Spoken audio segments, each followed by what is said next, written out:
This whole case is just disgusting. I just really hate everything that's happening. Not to the parents, not to Charleston, not to Austin Metcalf's father, but just to Karmelo Anthony. I just really hate this.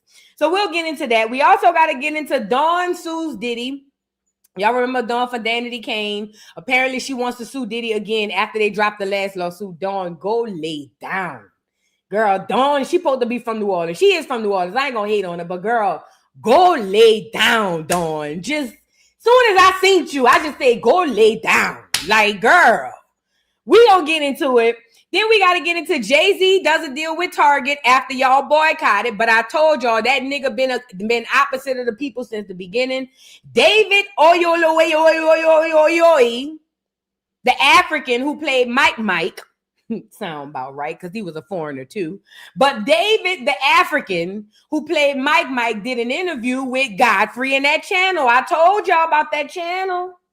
Did an interview with Godfrey in that channel.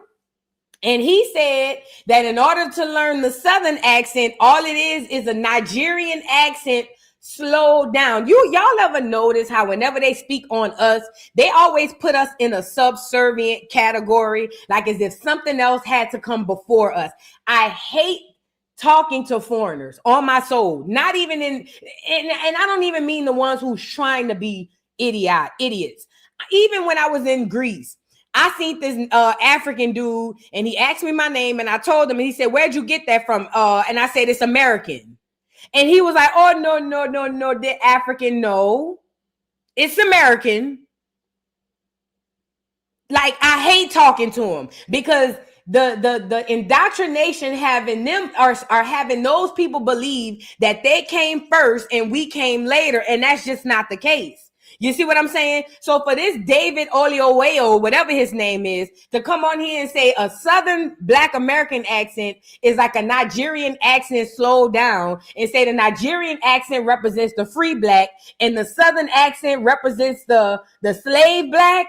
This is why I tell y'all, get these tethers out our stuff. This is why we need to be boycotting. We already boycotting, and these ain't boycotts. I don't even like the word boycott because these are generational shifts that we making here.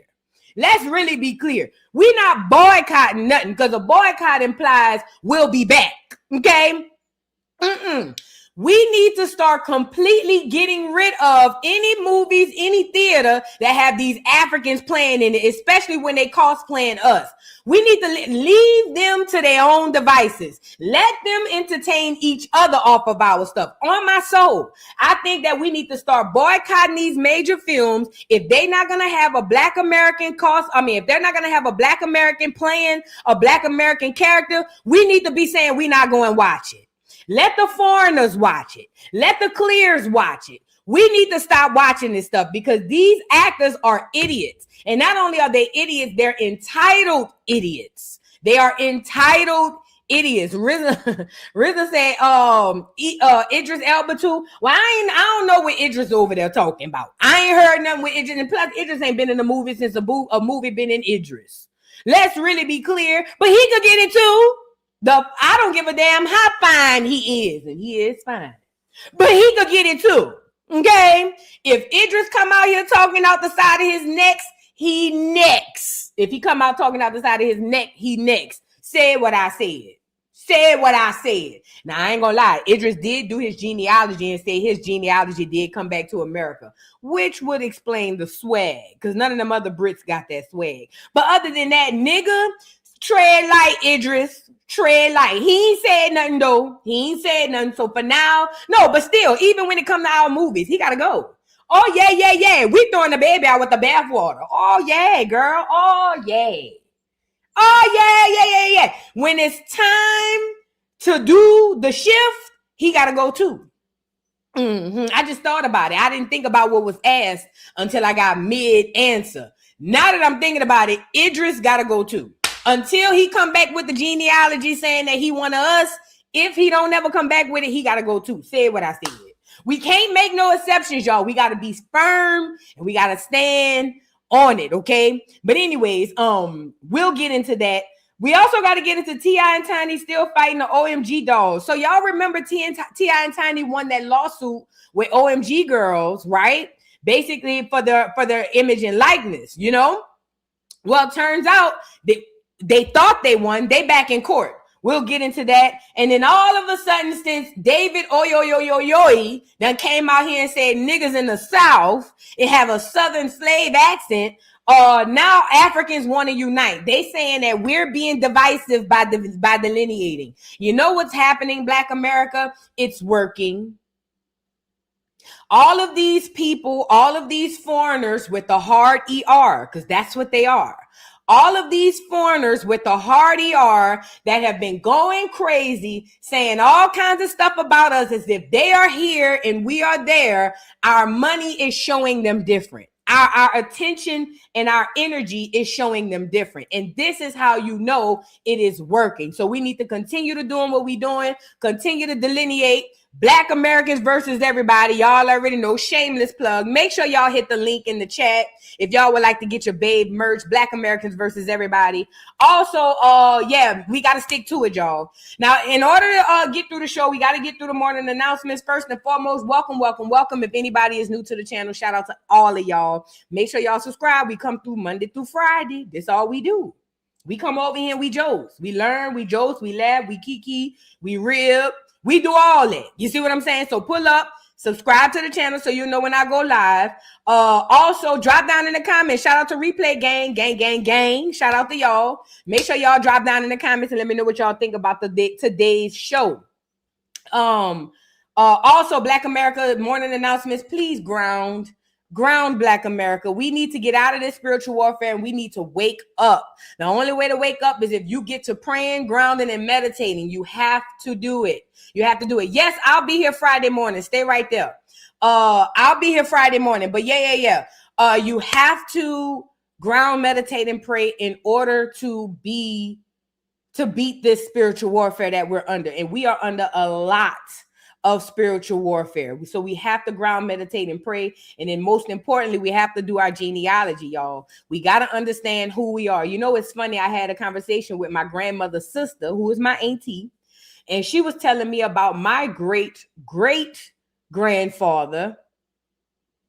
Yeah.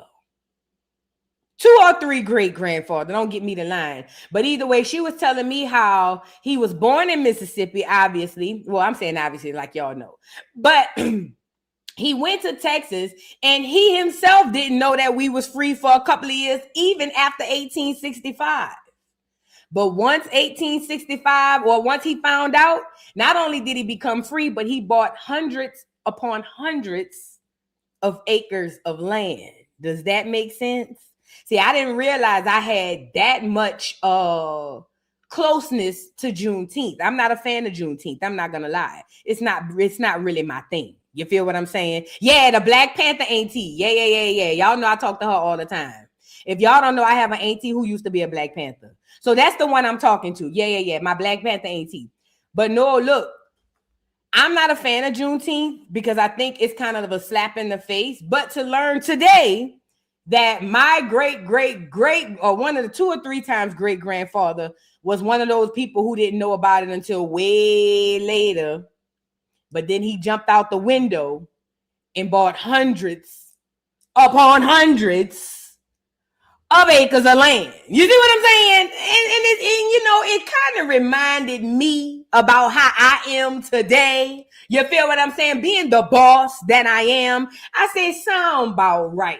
Then I had another uncle. This is all through genealogy, y'all. Then I had another uncle who fought in the Civil War on the side of the Confederate. And if you know about the real history, then you know a lot of Black people fought on the side of the Confederate.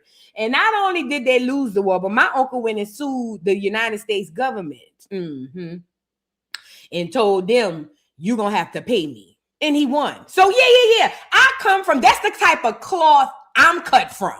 You see what I'm saying? I'm cut from a type of cloth where we don't play like that. You know, we see what we want. We go get it. You feel me? And if we got to knock down a few doors, we go get it. Oh, we still got the acres in Mississippi, baby. Oh, yeah. Y'all don't know. I tell y'all every year I go to Mississippi. Every year I go to Mississippi, we got a graveyard and everything, my love. What you mean what happened to the land? The land's still there. Stop acting crazy now. The land is still there right now. 2026, every year we go back and we do the graveyard. Y'all know we do that every year. I tell y'all every year about that. I go back and I clean up the graveyard with the rest of my family. You feel what I'm saying? But I come from a family of boss ass niggas. You got to know that. You see what I'm saying? But y'all wouldn't know that if you don't do your genealogy. Y'all probably come from the same type of bosses.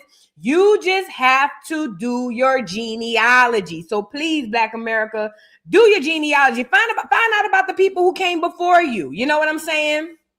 Find out about the people who came before you. So yes, genealogy is number one. Ground, meditate, pray, also, and then also shop at the doll, voodoodolltvshop.com. It's down there in the chat, voodoodolltvshop.com.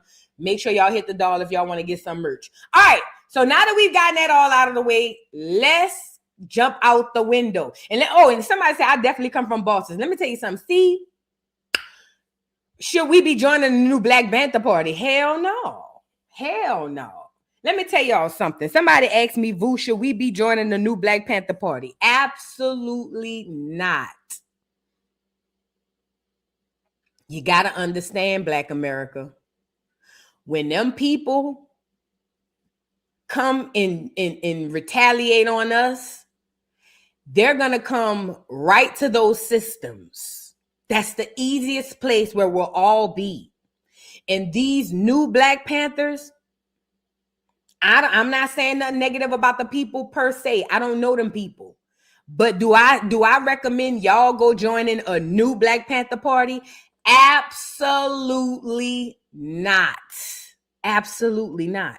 And as a matter of fact, in this type of timing that we on in 2026, it's more of a self-serve type of situation. You see what I'm saying? Y'all shouldn't want to join no groups. If anything, y'all should be trying to go within, figure out what answers you need to beat this matrix, get up out of this slavery, and find like-minded people. But joining groups, absolutely not. I don't recommend it. That's just me.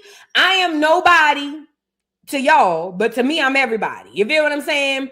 But in my opinion, I wouldn't recommend that we go joining these groups because that's going to be the first place the enemy go to infiltrate, in the groups, because we're all there. You see what I'm saying? And especially in people in Black Panther groups, because most people who join, they join because they want to do better. And those are the people who always get got. You know what I'm saying? Anyway, so we got that. Oh, Friday. I will be streaming. I will be going live Friday morning for the morning Joce because I couldn't find a flight earlier than I did. So I will be here Friday, but Friday evening I will not be here for Educational Friday because I'll be flying back. Monday, I got a late flight too. So Monday, you might get Malone Madness Monday. You might get Malone Madness Monday. If you don't get it Monday, you'll get it Tuesday because I don't have nothing but late flights because I got to go back home to New Orleans. Y'all know I be back and forth to New Orleans all the time. And I got to go back this weekend. I got to go see a man about a dog. Okay. So yeah, I will be here Friday morning for the morning Joce, but I will not be here. And it'll be an early Joce. But I will not be here Friday evening or Monday. Also, Thursday, I got to either do a super early Joce or none at all. They'll probably be super early because I got to go get my hair done. Okay. Anyways, let's get into the show, y'all. Get the likes up on the video and shout out to everybody. Now that I'm making those announcements, I feel like I'm unreliable. I feel like I always got something going on. You know what I'm saying? I'm sorry, y'all. I didn't want to be like that. It's just that the streets be calling me. They keep calling me, man. They keep calling me. The air keep calling me. The airlines, the air. I don't know what it is. It just keep calling my name. I be asleep. It just be saying voodoo, voodoo, book a flight. Voodoo, book a flight. And then next thing you know, I wake up on Delta. You know what I'm saying? I don't know what be going on. All I know is every time I turn around, I can't get 5 seconds of quiet without something. Hey, Betsy, without somebody pulling up in my sleep saying voodoo, catch a flight. And then next thing you know, I'm in the air. You see what I'm saying? I don't know, but we'll deal with it. We'll discuss it later on. Okay. So anyways, let's get right on into the show. Now let's get into Dawn suing Diddy. Now, first and foremost, Dawn from New Orleans, unfortunately, she had a lawsuit dismissed. Y'all remember when Diddy trial first popped off? Dawn was one of the people that came out from Danity Kane wanting to sue Diddy. Now, we all found this odd because Dawn was the one all up Diddy's butt. Dawn also allegedly set up Q from day 26 running behind Diddy. Dawn was Diddy's number one flunky for those in the bike. Yeah, that's the same Dawn. Dawn was Diddy's number one flunky. That's what she was. Whatever he needed, she was Johnny on the spot because she wanted a career and probably a relationship with Diddy more than anything. But she waited until, in my opinion, Dawn waited until all the things went against Diddy. Cassie filed the lawsuit, and now all of a sudden she became a victim. And yes, I'm not gonna go and act like Dawn couldn't have been a victim. Maybe she was a victim in the past. But what I'm saying is, Dawn didn't have no problem with being a victim until everybody else had a problem with it. So for that, I don't care. Plus, Dawn the kind of girl, she want that industry stuff so bad, she'll throw you under the bus, you under the bus, you under the bus, unalive you, throw you under the bus because she want a career. Dawn is the type of bitch you can't trust. Said what I said, okay?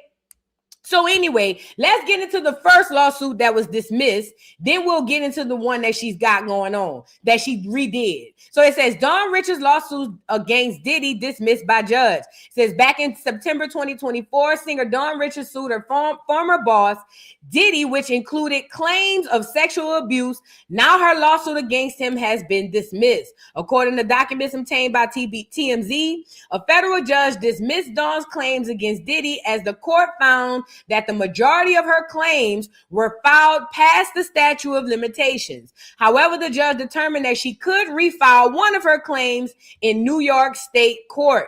As previously reported, Dawn alleged that Diddy manipulated her by promising to advance her singing career if she relented to his alleged twisted demands. She also accused him of forcing her to rehearse for him multiple hours without any sleep, and she also alleged he touched her breast and butt during an incident. Dawn lying. Anything Dawn did while she was over there at Daddy's house, Dawn wanted to do. I don't give a damn. And I wasn't there. And this is just how I feel about the situation. Dawn is a black ass lie. She a lie and the truth ain't in her. Look at what she's claiming. According to Dawn, she said he was forcing her to rehearse for multiple hours without any sleep. Girl, by that logic, everybody who was on Making the Band could sue him. By that logic. Then, he touched me on my butt on a few incidents. Dawn was over there, in my opinion, getting banged up by Diddy and got nothing in return. That's just what I believe. And she had no reason or no want, in my opinion. I don't think she originally had any want to sue Diddy until she saw that it was possible to sue him. When she saw that Cassie could get the lawsuit, she said, well, girl, let me throw my name in the hat. I've been saying this since the beginning. So if any of y'all just got here and y'all haven't heard any of my Diddy commentary, welcome to the party. You're late. I've been saying this. Dawn is an opportunist, is a person that you really shouldn't be trusting. I'm going to be completely honest. So she went past the statute of limitations, in my opinion, because she never really wanted to file anyway, right? And then she flipped it back. Well, the judge did tell her that she could turn around and do one of the cases. So that must be one of the ones that she refiled. Let's get into it. So it says, oh wait, this is the same one. Hold on. By touching her breast and filed beyond statute of limitations. Okay, I think is this the same thing? Dawn Richards' lawsuit against Diddy dismissed. We already read that. According to court documents, the judge threw out all of Dawn's claims being dismissed. We already read that. I think this might be the same one. Hold on. No, it's not. It's just two different stories. I could have swore I saw a story where she refiled one of the cases. Hold on. Let me look through here.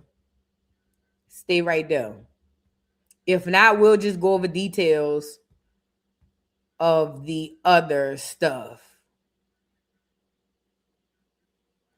Oh no. Okay, I see what happened. So in this page, she's talking about the stuff she witnessed with Cassie. And that's another thing I picked up with Dawn on her cases. A lot of the stuff that she talked about being a witness of, and she threw one or two things in the things that she experienced. And I'm not saying Dawn didn't experience nothing. What I'm saying is Dawn was a willing participant, okay? So let's get into this. It says Dawn Richards' lawsuit against Diddy dismissed after judge rules most claims, including allegations he sexually assaulted her by touching her breasts, were filed beyond statute of limitations. That's not the one I want to show y'all. This one. Dawn Richards of Danity Kane accuses Diddy of sexually assaulting her in a new lawsuit. She says she witnessed Kim Porter and Cassie being abused and that Diddy allegedly threatened to kill her when she told Cassie to leave. I don't believe none of that. I know what she said while them people was on the stand, but I'm going to be completely honest. I don't believe that. She claimed she witnessed things and Diddy tried to threaten her. I'm not saying it's impossible. I'm just saying it's not probable for Dawn.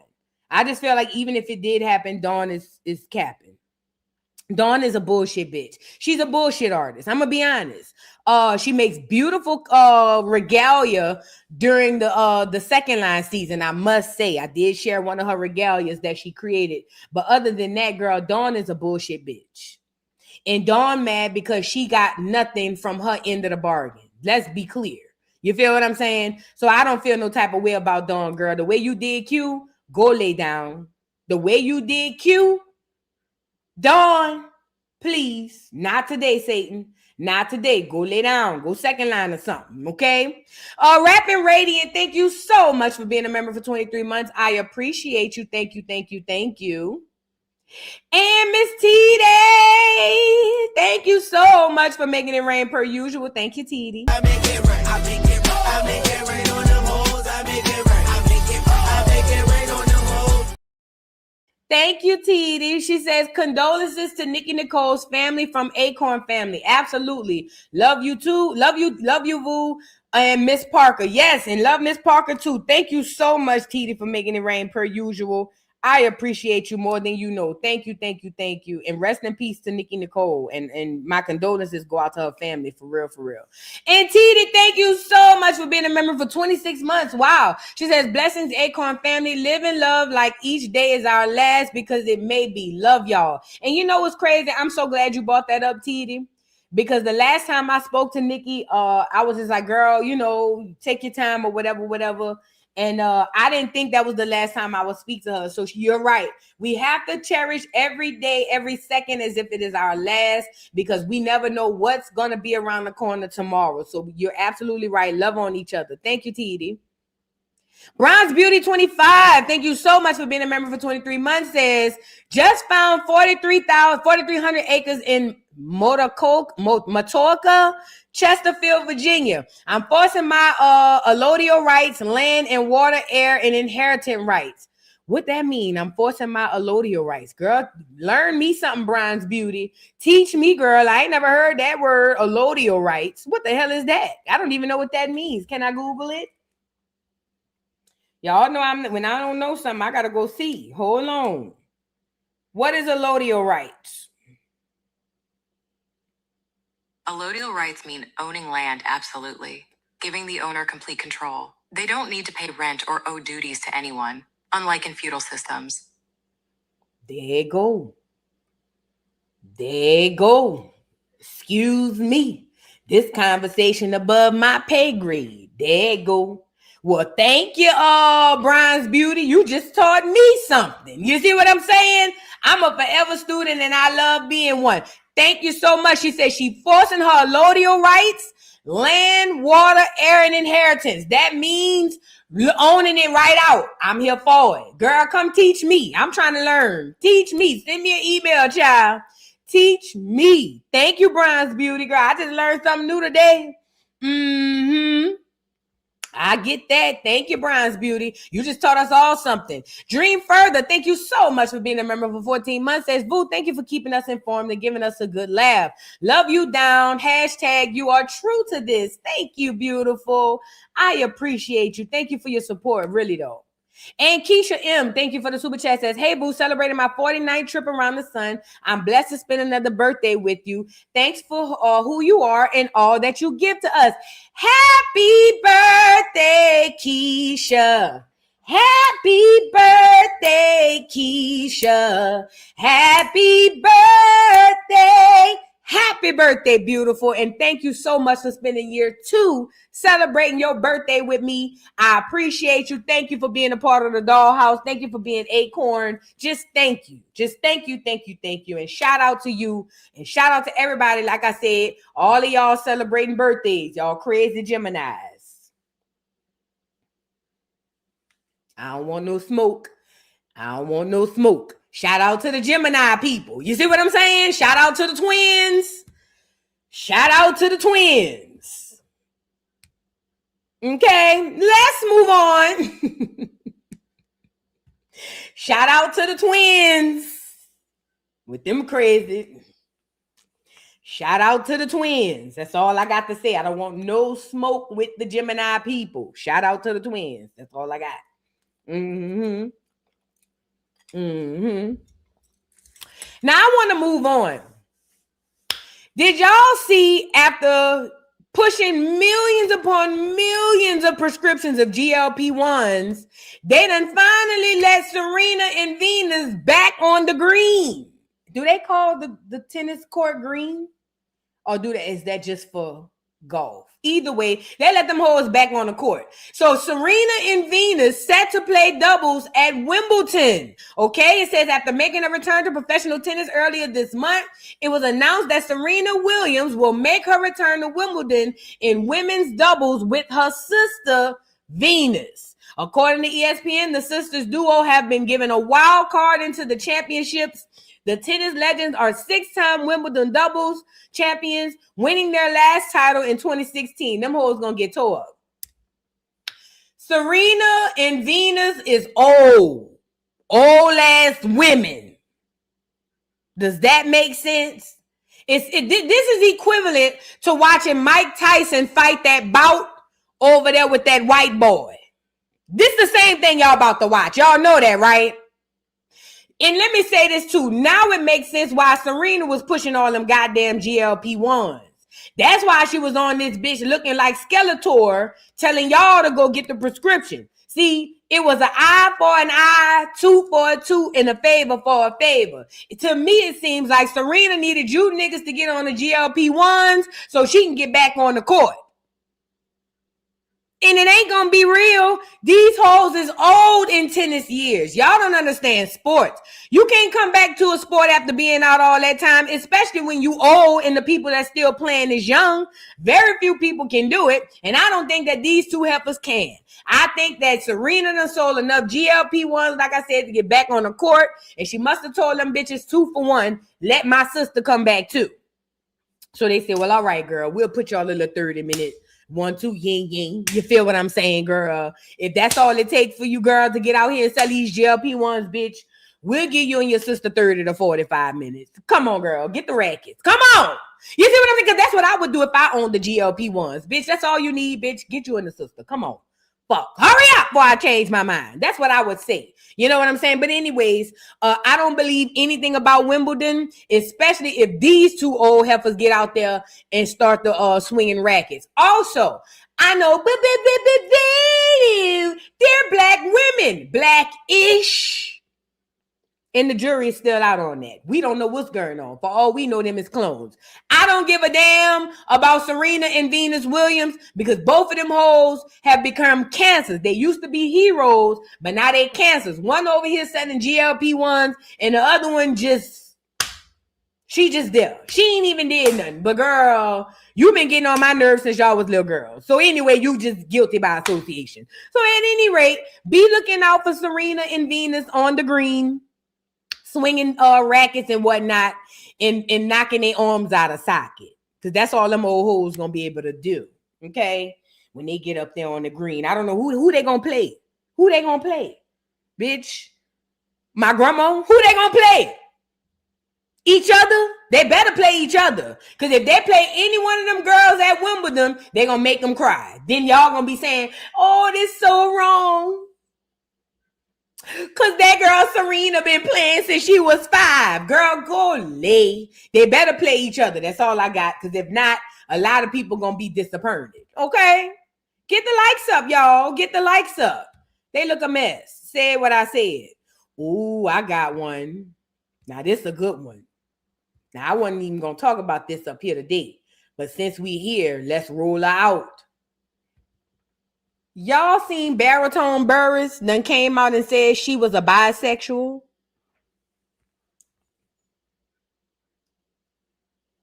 Did y'all see that?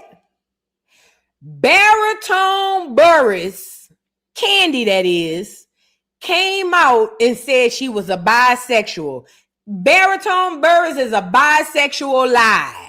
She is a dagger, a deep voice dagger. I don't give a damn what baritone on here saying, because I'm gonna let y'all hear what she said, and I'm gonna tell y'all the truth. Baritone Burris is a deep voice dagger and been one since she was a little bitty girl. That hoe been cosplaying heterosexual since she been on the scene, and it's about high time that bitch come out the closet and say what the hell going on. Todd is gone, girl. He ain't coming back. Just tell us the truth. What's really going on? Now all of a sudden you bisexual? Girl, bye. Let's get into Candy. Candy girl with a lying ass. About to get on here and lie and tell her she a bisexual. Candy, go lay. It says Candy Burris has never been one to shy away from telling her truth. You lying to me? That bitch ain't come on here and tell her she liked them hoes more than Ty. We had to figure that out. Anyways, and her latest comments have the internet talking once again. During a recent conversation, Candy revealed that she would consider herself bisexual, explaining that the attraction isn't always as simple as people try to make it. Oh, Candy girl, you like hoes like niggas do. Stop acting stupid, girl. While longtime fans says this isn't exactly new information, others were surprised to hear her say it openly. The timing has also sparked conversation as more women embrace different chapters of life, relationships, and self-discovery. Many are questioning whether people should feel pressure to fit neatly into one label forever. Oh, that bitch trying to, she trying to influence hoes to be gay. That's what this is. Oh, see, Candy coming out to say she bisexual, so the hoes could come out and say they bisexual too. Got it. Remember, these celebrities are puppets. Okay, some people believe sexuality is fluid or impersonal. Others believe once you've chosen a lane, that's where you should stay. Either way, Candy honestly has reignited a conversation that extends far beyond celebrity culture. Do you think people put too much emphasis or pressure on others to define their sexuality with a label? Candy is trying to buck y'all up to be bisexual. That's what this is. Let's get into it. But she a dagger though. I don't care what she say. That hoe is a dagger, a deep voice dagger. Let's get into it. Well, the reason why I say that is because I was in a relationship, obviously, with a man, but I still answered bi, just simply because even though I'm not necessarily, acting out anything with somebody else other than my husband, or maybe sometimes we act out together, whatever. Mm-hmm. But the point is, it's like, I feel like you can be bi, but still faithful in your relationship to whoever you are with. Well, the reason why I say that is because I was in a relationship, obviously, with a man, but I still answered bi, just simply because even though I'm not necessarily, acting out anything with somebody else other than my husband, or maybe sometimes we act out together, whatever. Mm-hmm. But the point is, it's like, I feel like you can be bi, but still faithful in your relationship to whoever you are with. Well, Candy is a bald head lie. Candy, you lying. You a baritone lie, bitch. Girl, let's be clear. This is my conspiracy theory. Candy wanted the hoes more than Todd. Them having that open relationship was more for Candy than for Todd, right? In my opinion, from what I see, Todd probably in the beginning of the open relationship was super excited because I get to sleep and explore with other women. But that relationship and that excitement probably went kaput when he realized his bitch liked the hoes more than he do. You see what I'm saying? Candy is on here telling y'all she was bisexual in an entire marriage. And I don't want her to act like her and Ty was just every now and again getting a bitch. Candy stays surrounded by hoes because Candy is a dagger, allegedly. You see what I'm saying? Listen, even when all of that stuff popped off with Portia, remember what the rumor was for Portia? The rumor was Candy and Ty was going to drug Portia and drag her ass down to the basement and give her a good time. Either way, the rumors still said that Candy wanted another bitch. Everything surrounding Candy and her sexuality is about her and another girl. And I'm here for it. I'm not judging that. I think the part I'm judging is she's still trying to play this bisexual role. I believe that's why Ty really got tired of her. I believe that. I believe Ty really got tired of her because Candy gets to have her way with all these hoes she called friends. And Shamia is the number one. She used to be Portia's flunky. Now she's Candy's flunky. Shamia, Monietta. Oh, yeah, girl. Don't get me the name. And Shamia and Monietta. Top 1 and 2. And I think Candy got them hoes on hot and cold taps. And whenever she want a bitch, she just dial a speed dial and them hoes pop up like popcorn. Said what I said. Candy is not no bisexual. Candy is a dagger who enjoy penis every now and again. Hello? Is this thing on? But congratulations on in order for Candy to come out being bi. Girl, bye. That's all. That's the only bye I got for Candy. Girl, bye. I don't believe that. Candy been dagging since the beginning. Candy was dagging before dagging was even a thing. Girl, go lay, please. At any rate, congratulations for her coming out. And let me say this too. The reason why Candy is going viral for saying that is because Candy needs you to come out and be bisexual too. As a matter of fact, it's already a big deal that they already trying to make us all one gender. Women already hate men. Men already hate women. Women think that it's okay for them to be bisexual, but for not men to be bisexual. And these women already are gay for pay, are gay for clout. They already gay because they seen it on TikTok. Let's be clear. So with Candy coming out saying she bisexual by herself, now all the young hoes who look for somebody to tell them what to do, now they can come out and be bisexual and find them a husband and hope that he will stick around as long as Ty did. But you hoes ain't gonna have enough money to make the nigga stick around. That's the difference. Ty stayed that long because that hoe had coin. Does that make sense? A lot of you bitches gonna be bisexual for the free. And as soon as your nigga find the next bitch with a little wetter coochie, he out of there. Then y'all gonna want to fight Candy. You see what I'm saying? Then I'm gonna be over here saying, I told y'all niggas. Let me get the little girl up here. See when y'all go to following Candy, talking about y'all bisexual with your broke ass, and you go to try to find a new bitch to bring in on your nigga, and that nigga find that girl coochie like he like it a little wetter, it's a little nicer. It's a little warmer. Then next thing you know, he gonna be gone with the bitch, and y'all gonna be over here hollering. And I'm gonna be over here saying, I told y'all niggas. I told y'all niggas. I told y'all niggas. Y'all thought I was playing, but I told y'all niggas. Don't let Candy get y'all fucked up. Don't let Candy get y'all fucked up. I'm telling y'all, Candy had money. That's why that nigga stuck around for 11 years. 11 years. Out of Todd's life. Besides them kids, he had nothing to show.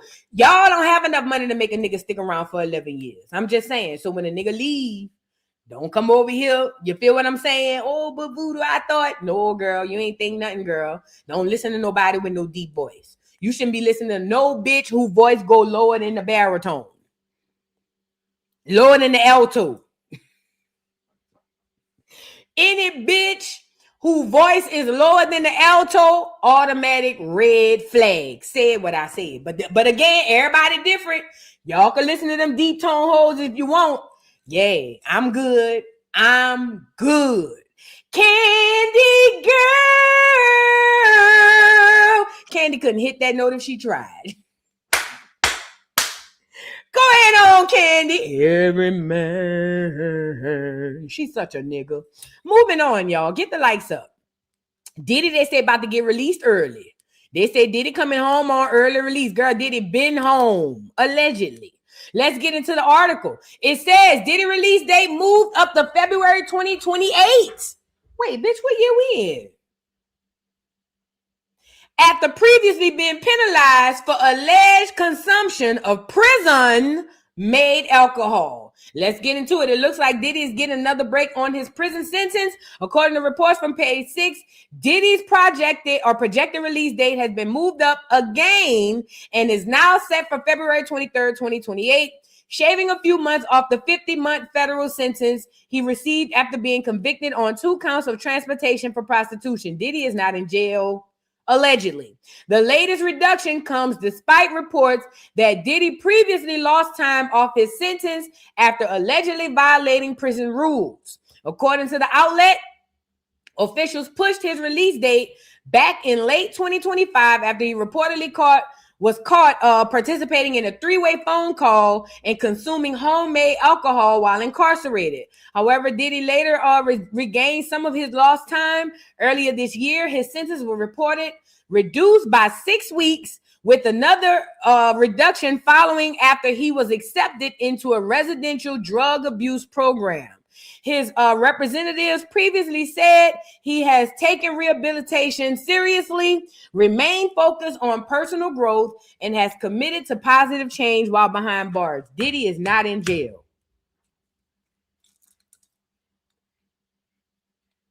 Yeah, that nigga was in there drinking that hooch. That liquor they make in the toilet. But they say he be out early 2028. We only in 2026. They say Diddy be home early 2028. Have any of y'all thought about this? When Diddy gets out, do y'all know what he gonna look like? A old ass man. Do y'all know that? Because I get it. 2-3 years ain't nothing to a young person. You know, I come in and do, even if I went and did 2 or 3 years, I'm pretty positive I would come out looking different. But Diddy is a guy who's already older. He already bad built. He been bad built since he was younger. Knock knee, bad built. You see what I'm saying? And he ain't been doing nothing but laying up. He gonna look a mess. He gonna look so bad. Ooh, that nigga gonna damn near be unrecognizable. But anyways, Diddy be home. Allegedly, he be home February 28, 2028. I don't think that nigga ever went to jail. I have a conspiracy theory. And my conspiracy theory is jail is used as portals. I know that. However, I believe that a lot of these top celebrities that we think can be going to jail, I think they either send them up off to an island or something somewhere and say, go lay down and go sit down until X, Y, and Z. I think that they let them go through the entire humiliation ritual. And I believe that in real life, I don't think, because think about it like this. We never hardly hear about people who did time with these people. You rarely hear about people who was there with these people. Sometimes you'll hear them and they'll come out and say, oh, I was locked up with them, but it be on some messy stuff. Them be people who be clout chasing, but you rarely ever hear the people who was like, I was in there with them. And I remember, you never hear that. And as long as I've been alive 43 years, I've been knowing niggas in and out of prison all 43. I'm going to be real. And I ain't never known a nigga to go to prison and nobody else could corroborate it. I just ain't. I'm a conspiracy theorist though. Pay me no mind. Just keep your ears open. I'm just saying, I have never, of all the 43 years I've been on this here earth this time, I have never known a nigga to go to prison and nobody could be like, oh yeah, I was in there with him. Or, oh yeah, I remember whoop-de-whoop. But these major celebrities, they be going to these big time prisons and nobody could come out and say I was in there with them. Let's move on. Sometimes when it sounds crazy when you say it at first, but then when you go to peeling back the layers, you be like, wait a minute. You might be right. I be saying that to myself. When I be coming, when my own self be coming up with things, I be saying, girl, you sound crazy. And then sometimes I go, because I talk to myself. You should too. See, they told us you crazy if you talk to yourself. Bullshit. You should be talking to yourself. Because see, after I get a thought, sometimes I say, girl, you done lost your mind. And then after I go to detailing why the thought came, and I ain't gonna lie, at the end of my own thoughts, I'll be like, you know what? That ain't too far-fetched. You know what I'm saying? So again, and I don't come up with all these thoughts when I'm high. So I don't want nobody to come on here and say, you be on that ganja and that za. Yes, I smoke ganja. Yes, I be on za, but I don't do it during the day no more, for the most part. So I be clear-minded when I be coming up with this. This ain't the weed. For all y'all in the bike. Who over there talking about I'm over here smoking that devil's lettuce. The devil's lettuce ain't in me right now. These be clear-minded thoughts. These don't be the weed thoughts. Y'all don't want to hear the weed thoughts. If y'all heard the weed thoughts, y'all would be like, yeah, girl, you... If y'all heard my weed thoughts, y'all would be like, yeah, you gotta chill. Let's move on. Because sometimes I be like, all right, girl, ain't nobody gonna want to hear that ugly ass shit. Sometimes I come up with stuff and I be saying to myself, girl, ain't nobody gonna want to hear that ugly ass shit. Girl, you got to stop. Let me talk about this. I seen this video. I seen this in, I wanted to talk about it. So there was this girl who went on the pop the balloon thing. And she went on with her natural hair. And a lot of the guys popped the balloon. But when they popped the balloon, a lot of the dudes were saying that they don't like her hair, right? Now, I saw a lot of my natural girls. Shout out to my natural girls. I'm a natural girl too. I saw a lot of the natural girls on here like, oh, these niggas act like they want you to wear your natural hair. Then when you finally do, then they don't like it. They don't know what they want, which I believe most of those people in the comments that are saying that are bots. But I want to say what I think about it. So the girl goes into the pop the balloon. All the guys pop the balloon because they don't like her hair. Let me just say this. I don't think that they disliked it because it was natural. I think they disliked it because it's unkept. My girl is on her way to a TV show that's going to be on TV, on the internet and everywhere. Not only that, you're on a dating show to meet men. And my girl just swooped her hair back in a ponytail and said, let's go. Yeah, it's unkept, bruh. It's unkept. It ain't got nothing to do with natural hair. It don't have nothing to do with, for instance, it's almost like as if I was going on a dating show and I showed up with my hair in this little thing with this cap on. I'm not even on the other side. And if I was a nigga, I'd be like, hell no. Because think about it. If she could come to the show like that, what does she look like anywhere else? If somebody say unkept wear, look at this ponytail. She didn't even water the brush to brush this shit down. She went found her a scrunchie and just pushed that shit back. She look a mess. She didn't even try. If this what she looked like to go on TV, I can imagine what she looked like. Come on, man. It's about, I'll tell you what. If you worked at a corporate job, they would send her home. Let me say that again, because y'all don't understand what I'm saying. Her hair is unkept. She didn't even try to put it in a decent ponytail. If this was corporate America, they would tell her hair is unkept. And y'all would say that it's racial. And don't get me wrong, if it's a clear person, it could be racial. But it is not. If she was in the military, her ass would be written up. It's unkept. Does that make sense? If she was in the military right now, she would be in trouble because her hair is unkept. It's not about her wearing her natural hair. That's not what this is about. Her natural hair is beautiful. It's the fact that she didn't put any type of work to make herself look decent. She just threw that shit in the scrunchie and walked out the door. It's unkept and she look a mess.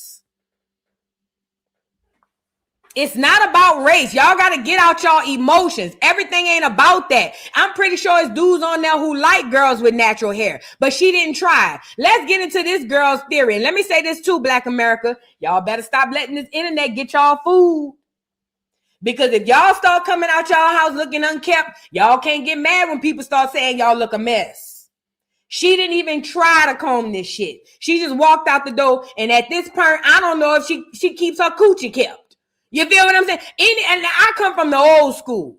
Any woman who can't take care of the minor things that we can see, I'm afraid for the things that we can't see.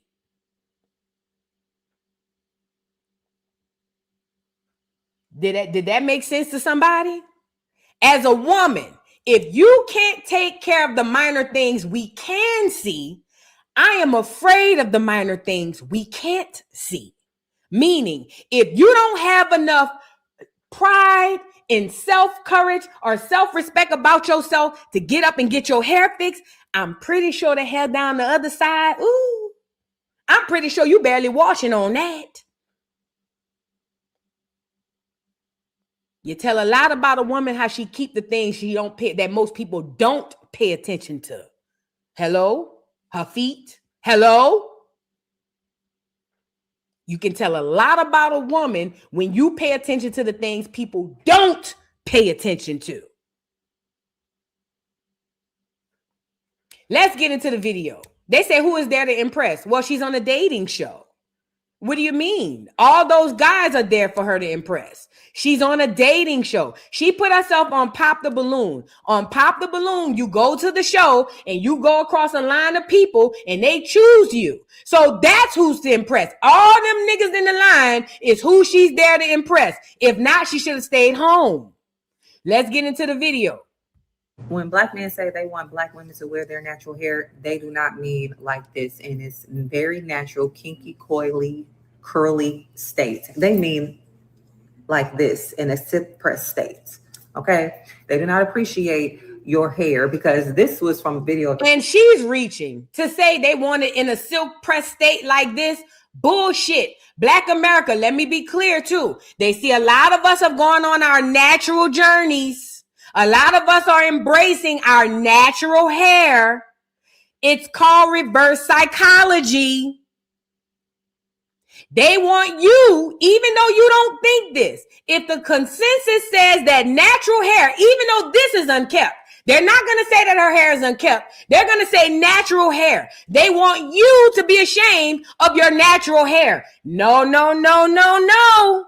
No, no, do not fall for the banana in the tailpipe. This is why this young lady on this video is going to be very general when she speaks. Oh, ladies with natural hair, lady, as if all women with natural hair walking around looking like this. And that's not the case. That's not the case. Do not allow this to be an infiltration on you loving on your natural look, please. Pop balloon, and most of those brothers said they didn't like her hair. See, and y'all get on the internet and say black women need to wear their hairs and lay off the wigs and the weaves. But if a black woman is wearing her hair locked or if it's in its natural state like that, you guys do not find her attractive. You look at her hair as if it is unkept. It is unkept. Most of the men were saying about her hair was that it didn't appear done. It don't. So you guys are going to be a lot more attractive to the women with the weaves, the straight hair. Pause.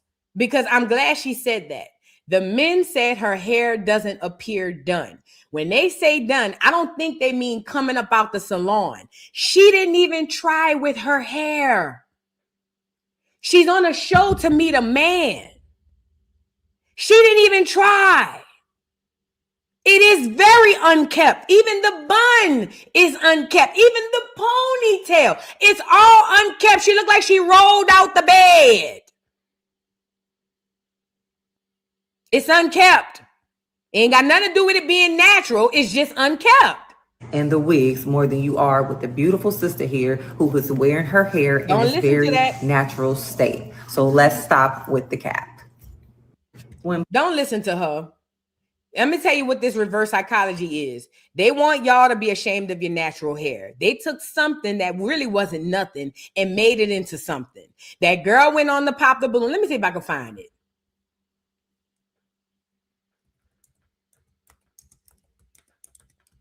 Let me see if I can find it so y'all can see.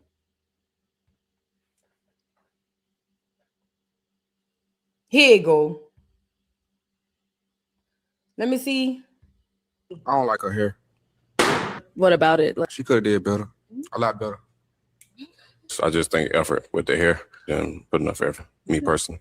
I love how she looks because natural beauty is something I have appreciation for. I don't see makeup. Her hair is naturally out. I love that. I know that she says she's into dark-skinned guys. I'm dark-skinned. Win for me. The only thing that made me feel like not so confident with her was the fact that she said that she had a problem with his height, and me and him are like lined up the same height. It'd be a dissatisfaction for her. If I would have waited, I probably still wouldn't have been her type because of my height. That's something I can't really change. So. I don't like her hair. What about it? She could have did better. A lot better.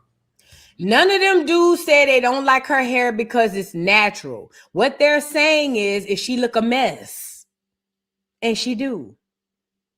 She didn't even put no water on the brush. Like I said, she could have put grease and water on that hole and got a better ponytail than that. It's not her hair in particular. It's the fact that she's on a dating show and she put no effort into looking decent. I'm with the guys. I don't think it's about her natural hair. I just think it's about presentation. She had zero presentation. I'm not going on a dating show with my hair like this. Who is there to impress? All the niggas I'm going to meet on the dating show. Y'all got to start using your brain. Y'all got to start using your brain. Who's there to impress? Every nigga I went to go meet on the dating show. Duh. Y'all hate men so much, y'all sound stupid. Well, who is she going to impress? Them, dummy. Them. That's why she going. Ain't nothing wrong with natural hair. It's just when you going out the door, fix it. Do something to it. Unless you're going to the store or just going to run up the street, that's one thing. But especially if you're going on TV, especially if you're going on a dating show, she could have put more effort into it. She looked a mess. Let's move on. Y'all get the likes up. She looked a mess. Say what I said. And it ain't got nothing to do with her having natural hair. It's the lack of her wanting to do something with the hair that she has. But again, the agenda is to get you to not believe in your natural hair. That lady natural hair and your natural hair is completely different. She didn't comb hers. Comb yours, okay? Now, what in the uptown is going on over here? Y'all go get Turk. Turk outside like a Mexican looking for work. What in the hell is going on? Turk out here singing songs. Y'all, let's get into it. Turk from Hot Boys Cash Money was spotted performing at Lowe's parking lot and accepting donations from people walking by. He had a small setup and was rapping while people drooped money into a bucket. He told the camera, "I'm doing what I gotta do." Lord have mercy. Y'all, go outside. If y'all near Lowe's, please go drop a quarter in Turk bucket. It's me, my nigga, that be the thug that I be. It's me, my nigga, that be the thug that I be. That ain't Hot Boy Turk. Man, come on, man. I'm doing what I gotta do, man. Yeah. No problem. Appreciate it. You want to buy a CD? How much is it? $20, man. $20 for Turk? Hold on, let me pull over. Oh, yeah. Oh, put it's him and my nigga to be the thug that I be. It's him and my nigga to get up out them Lowe's parking lots. Nigga, get out them people shit. Man, shout out to Turk, bro. Turk getting it out the mud. I like Turk. You know, I think that they did him wrong on the show. I think Turk got his issues. But I personally like Turk. I don't think Turk a bad dude. And he got a damn good ass woman on his side. When I tell you that woman ain't going nowhere, Turk got him a good one. That's Hug running up to the truck to go get the donations. You see what I'm saying? She's a good woman. She's a good woman, Savannah. She's a good woman, Savannah. Shout out to Miss Turk. But you look a mess, Turk. I had to say that part. Get from in front of them people Lowe's. I wish I was going in there looking for a Mexican and seen your ass out there. I would have cussed you out. Now I wouldn't have cussed him out. I would have laughed though. I probably would have stopped and bought a $20 CD. But I still would have laughed. Because nigga, what? I thought, did they kick you off the tour? Y'all do know Cash Money and who's the other people? No Limit have a tour. Did y'all know about that? Let me show y'all. So Cash Money and No Limit just announced the tour. I don't know if Turk is on the tour because you know him and BG beefing. Him and BG is beefed out, and BG is real close with Birdman. So they got a tour coming out. They say Boosie was kicked off the tour. Boosie was supposed to be performing in Indianapolis, and they said the people in Indianapolis told Boosie he can't come here. Who from Indy? What's going on? Why y'all beefing with Boosie? Why y'all beefed out with Boosie in Indianapolis? What done happened? They say they had a whole tour and Boosie will be at the tour. If they come into a city near you, make sure y'all pull up, pull over, and pop out. But they say when he get up to Indianapolis, they say he can't come. They say the whole state done banned that boy. Now, I don't know what he done did up there in Indianapolis, what he done did to them clears up there, but they don't want Boosie around there at all. And Boosie had to come out here and tell y'all to still buy the tickets. But they say they're on tour. Cash Money, 2 legendary labels, 1 historic tour. Where they gonna be at? Houston, New Orleans, Atlanta. You know where all the niggas live. Raleigh, Detroit, Indianapolis, Birmingham, Dallas, DC, Columbia, St. Louis, Memphis, Sunrise, Florida. What the hell is Sunrise, Florida? They must have niggas down there. Tampa, Chicago, Cincinnati, and Cleveland. All homes of the niggas, of the niggers. Yeah, so they're going to be coming to a Negro city near you. Get your Chitlin Circuit tickets together and make sure y'all pull up on them boys. Now, personally, I won't be there because I don't feel like everybody going to be there. If all the hot boys not there, then I don't want to, I'm good. Sunrise is basically Fort Lauderdale. Oh, okay, that makes sense. That makes sense. So yeah, they'll be around the city near you. Hopefully Turk is on the tour. Hopefully, because if not, they got that boy out there begging for money, bro. That's wrong, bro. They ain't have to do Turk like that, bro. Turk, they did him wrong. It's me, my nigga, that be the thug that I be. It's me, my nigga, that be the thug that I be. That ain't hot boy Turk. Man, come on, man. I'm doing what I gotta do, man. Yeah. No problem. Appreciate it. You want to buy a CD? How about this? $20, man. $20 for Turk. Hold on, let me pull over. Oh, yeah. Oh man, poor Turk. Look how he looking. Look how my boy looking at the poster. Man, that's cold-blooded, bro. Y'all go get y'all tickets, man. Send in something right Birdman and tell Birdman, let my nigga come back on the tour, bro. Tell him Jizzle on that shit or something. I don't know. Tell him Jizzle just be hating, bro. Let Turk back on the tour, bro. Y'all can't do my boy like that. Turk, one of the original hot boys. Let him back on the tour, Beatrice.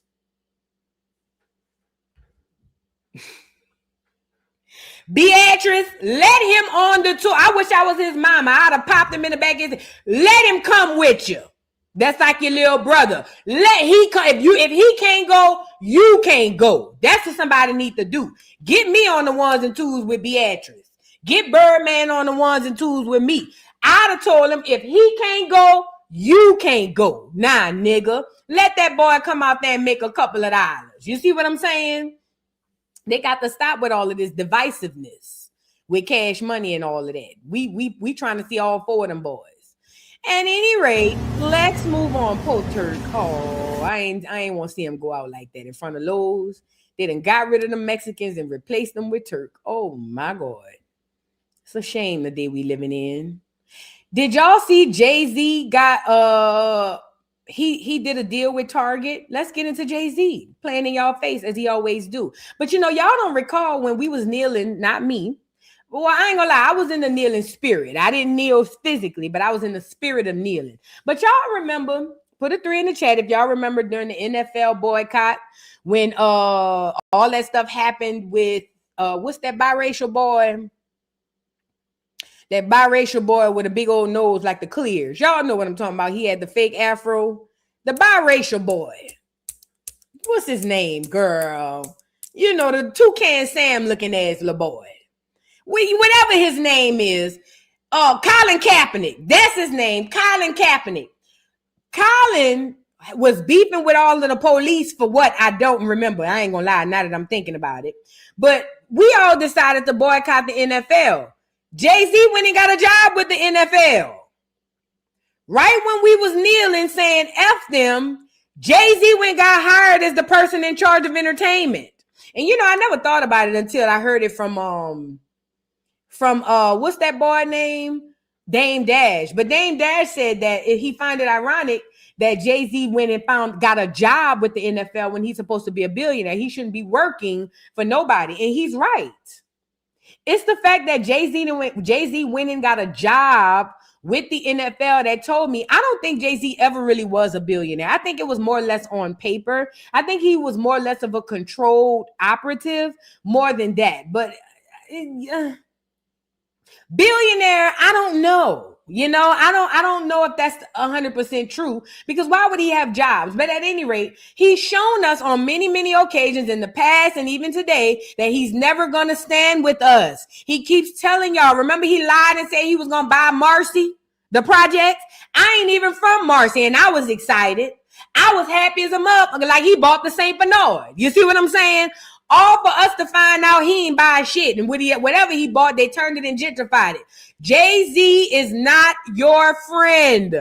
He's never been your friend. Every time he done told y'all he's not a businessman, he's a businessman. He's a walking puppet. And he does whatever them clears tell him to do. So now that y'all done went and boycotted Target, which I did not, and I want to go on record and saying I didn't boycott Target because that boycott was foolish. Y'all boycotted DEI when Black Americans don't get anything from DEI. We didn't even benefit from DEI. So all these Black Americans who boycotted Target, I want y'all to know you boycotted for the immigrants. You did not boycott for you. You did all of that. You did all of that pulling your energy back for the immigrants. I need y'all to know that Black Americans did not get anything from DEI. It wasn't set up for us to get anything. Pastor Jamal Bryant tricked you niggas into doing that boycott so y'all can help them immigrants. I hope y'all know that. I didn't participate in that boycott because it was stupid. So y'all did all of that for immigrants, nothing for you. But let's just say I was on the bandwagon and I was boycotting Target. I would be pissed because Jay-Z's supposed to be a representative for us, but every time you turn around, anything we're doing, he's doing the complete opposite. Y'all should already see the play. Okay? So now here it is. Y'all was boycotting Target and now he done went partner with them. But let me tell you something. He's a controlled billionaire. I think that he does what they tell him to do. And one of those things are, oh, y'all want to boycott the NFL? Good. Go get Jay-Z and show them niggas. Oh, y'all want to boycott Target? Good. Go get Jay-Z. We about to show them niggas. Every time they show you that they are in control, because the people that you look up to, the people that y'all praise as gods, because you do, you call him a celebrity, but he's really your god. But all of y'all who praise this nigga as a god don't even know he ain't nothing but a puppet, a paid puppet that got to do what them crackers tell him to do. So here it is. Jay-Z is partnered with Target to release Reasonable Doubt 30-year anniversary. I ain't gonna lie. I'm a huge fan of the album. That's how I got introduced to Jay-Z, through Reasonable Doubt and my ex-husband. He the one introduced me to Jay-Z. And I fell in love with Reasonable Doubt. But I'd be damned if I fell in love with it enough to go buy it for $40. And damn sure if I go buy it out of Target. Now, I don't shop at Target. Target is above my pay grade. I'm not rich like y'all. You see what I'm saying? I still shop down at the Walmart, Wally World. That's where I be. I don't be where the red dot is like that. I don't do all of that. So I don't have to boycott Target because I don't be in that bitch. You feel what I'm saying? At any rate, this is the industry slapping Black America in the face to show you that even your favorites and the ones you put on high are highly controlled. Let's get into it. It says, neighbors, y'all buying. Jay-Z is giving Reasonable Doubt the anniversary treatment. To celebrate 30 years of the album, he's teaming up with Target for an exclusive vinyl release dropping June 26th.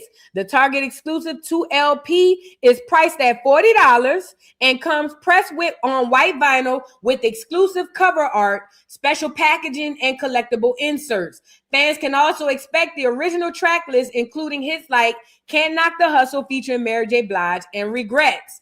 The special edition is being released through S. Carter Enterprises, LLC, and Rock Nation Distribution, with pre-orders having opened on June 1st. In addition to the vinyl drop, Target is reportedly planning anniversary-themed fan experiences both in-store and online. So Target is basically saying, all right, Black America, hope y'all had fun.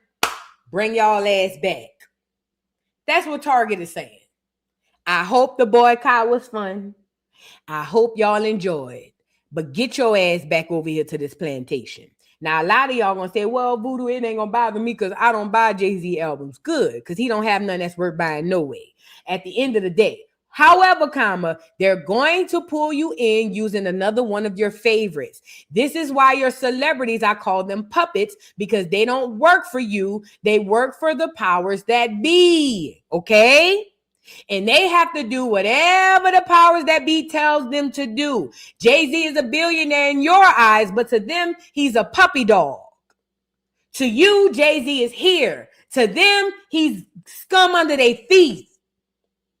And the only reason Jay-Z has the clout that he has is because most of you won't wake up to see the play. He does not make his own decisions.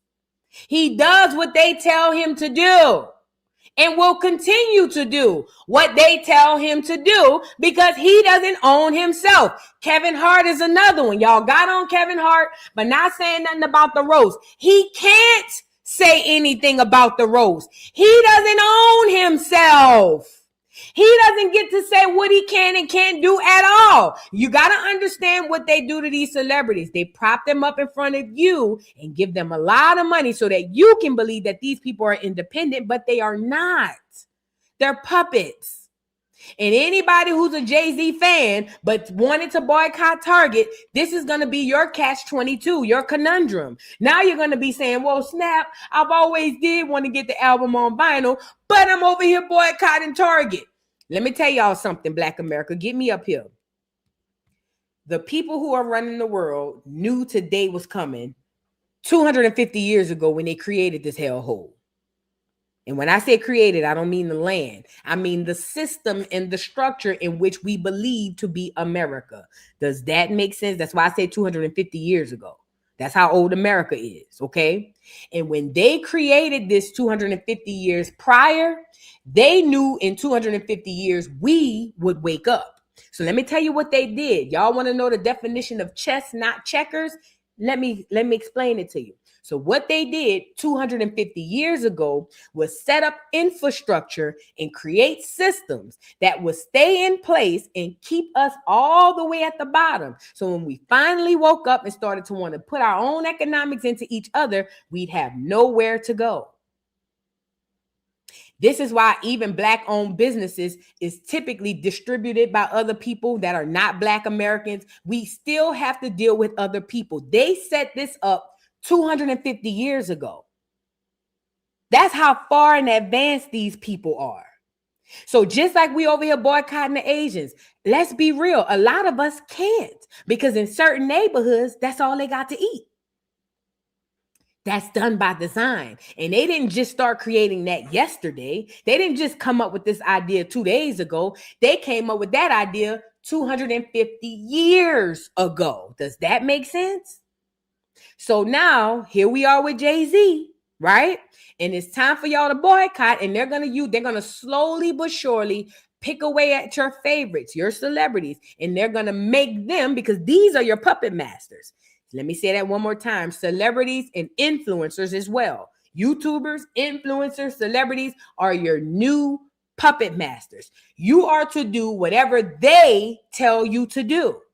It's been working flawlessly. I've been paying attention. So whatever they tell you to do, you're supposed to do it. And you think what they say comes from their own brain, but it doesn't. It comes from the people behind them who actually controls them. So the powers that be are going to use your gods, aka celebrities and influencers and streamers and all these other people to lead you up Shit's Creek without a paddle. And because most of you are NPCs, no shade. Y'all wait on somebody else to tell you what to do, you're going to follow suit. Only the ones who have enough autonomy to have independent thought will be the ones who will be able to say, yeah, nah, we're not doing that. But the fact of the matter is those people are very, very few and far in between. These people that y'all call celebrities are your idolaters. Okay? These are your gods now. The Bible spoke about this, about how people would rather praise these man-made gods. Y'all thinking they talking about an actual thing. Y'all thinking they talking about trophies and actual images. No. That too. But they're also talking about the people that walk amongst us every day that you think you just like because they make good music, but really you're a slave to them because they're your God. You don't see it subconsciously. That's what it is, though. And I'm telling you now, it's idol worship at its finest. Textbook idol worship. And this is how them people gonna continue to get us. But please, y'all need to have the new mentality. Leaving these celebrities, these influencers, these YouTubers, all of these content creators, let them run them and you run you. Because if not, you will be screwed. And y'all already know how I feel about the idolaters, you know. Idolater, your soul is required in hell. That's just me. I'm not a fan of idolaters. I'm just not. That's just me though. Everybody different. Y'all get the likes up on the video, please and thank you. Please and thank you. Y'all can't expect. Listen, you seen Serena and Venus selling the GLP-1s. Charles Barkley selling the GLP-1s. Do y'all think that they at home somewhere saying, you know what I want to do today? I want to go get a contract to sell GLP-1s. Do y'all think that? No, duck, goose. They get a call from somebody in charge that say, hey, you selling GLP-1s now. But shut your ugly ass up, bitch. I need you at the studio by 5 o'clock. We need to do the drop. And here they go. Buy your GLP-1s. You guys, if you want to lose weight, get your GL. That's how they be. And y'all think because they got money to you that they coming up. Come on, man. Like these niggas really, like Jay-Z and all. Jay-Z really called Target and was like, hey, Target, I need to release my 40-year anniversary. Can I do it? You think Jay-Z called Target?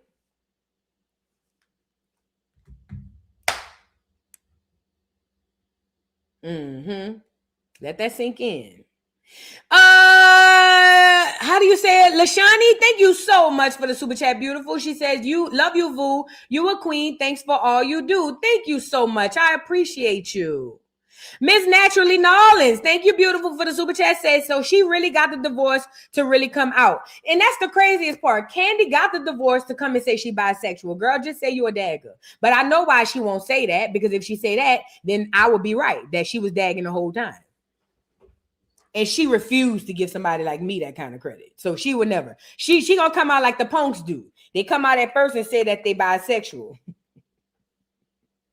You know, I went to school with let's just say this. I was in a choir, so all of the guys that I hung with was gay. I already knew that they all was gay. Some of them came out and said they was gay. Some of them came out and was acting like they wasn't. But when one of them finally did come out, he did say that he was bisexual. And in the back of my mind, I'm like, nigga, you gay. But I let him live at bisexual because I felt like that was his comfort level. And then guess what? Later on, he came back and was like, you know what? You're right. I am gay. And I'm like, duh, nigga. The fuck? Like, everybody knew that. Duh. You know what I'm saying? But you have to get there. And I think that's what Candy is. Candy is trying to creep. Creep. She's trying to creep out the closet. But it's too late. The door done already flung open. Yeah. The door done already flung open and we already see. Candy needs to just come on out. You see what I'm saying? Baby, thank you so much for the super chat. Says, hey, boo, my concern with the girls' hair is that low maintenance is helpful for C. True. I have I have the same hair texture. A lot of black men say they want natural hair, but they want biracial looking curls or silk press. Now that I agree with. I will agree that there is a consensus or a level of men, a group of men who do, when they hear natural, they really don't mean 4C. We know that. Even black women, when we hear natural, girls with 4C don't like wearing a natural hair because it's 4C. And I totally agree with that. And as far as the girl's hair, I don't know if her hair is 4C, but you can tell it's super coarse. And you're right. Putting too much heat and doing too much to your hair can be damaging. I think with this girl in particular, though, going on a TV show, and especially a dating show at that, she could have done more with her hair. On my soul, I could have done her hair better than that. All I needed was a sock, some grease, and some water. I ain't gonna lie. A sock, grease, and water. And I would have put the same bun in, and that bitch would have been fire. I comb hair. I don't know if y'all know. I used to do hair too, right? And I comb hair really good. I would have had her hair fire. Same ponytail. Grease, water, and a brush. A hard brush. A rough one. A firm one. Yeah, you feel what I'm saying? Even if she don't want to do the edge control, all I needed, even if she don't want to do grease, girl, bring me that brush and some water. Bring me some Pink Girl moisturizer. You feel? I'm just saying it's just so much more she could have done. But I agree with what you're saying. Men don't want 4C natural hair. You're absolutely right. Not for the most part. Some men do, though. I know what it is. Hold on, let me back up. Some men do want natural 4C hair. Y'all don't want them niggas. Can we talk? Can we talk? They got men who like natural 4C hair. Y'all don't like them niggas.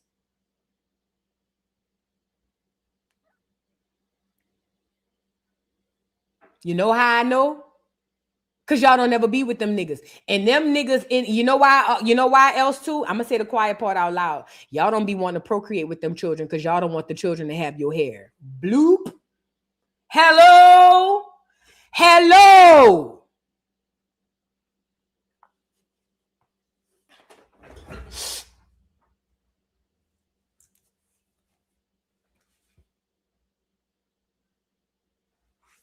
Hello. Can we talk? Or what we doing? Y'all want to move on? What we trying to do? Because if we gonna have a conversation, we're gonna have a conversation. It go both ways. It go both ways. The nappy head, I call myself nappy head, so I don't take offense to it, but I know other people do take offense to the nappy head. So I'm just saying, the coarse hair girls don't like getting with the coarse hair boys, and the coarse hair boys don't like getting with the coarse hair girls because they be scared that they're gonna have a coarse hair baby, nappy head ass baby.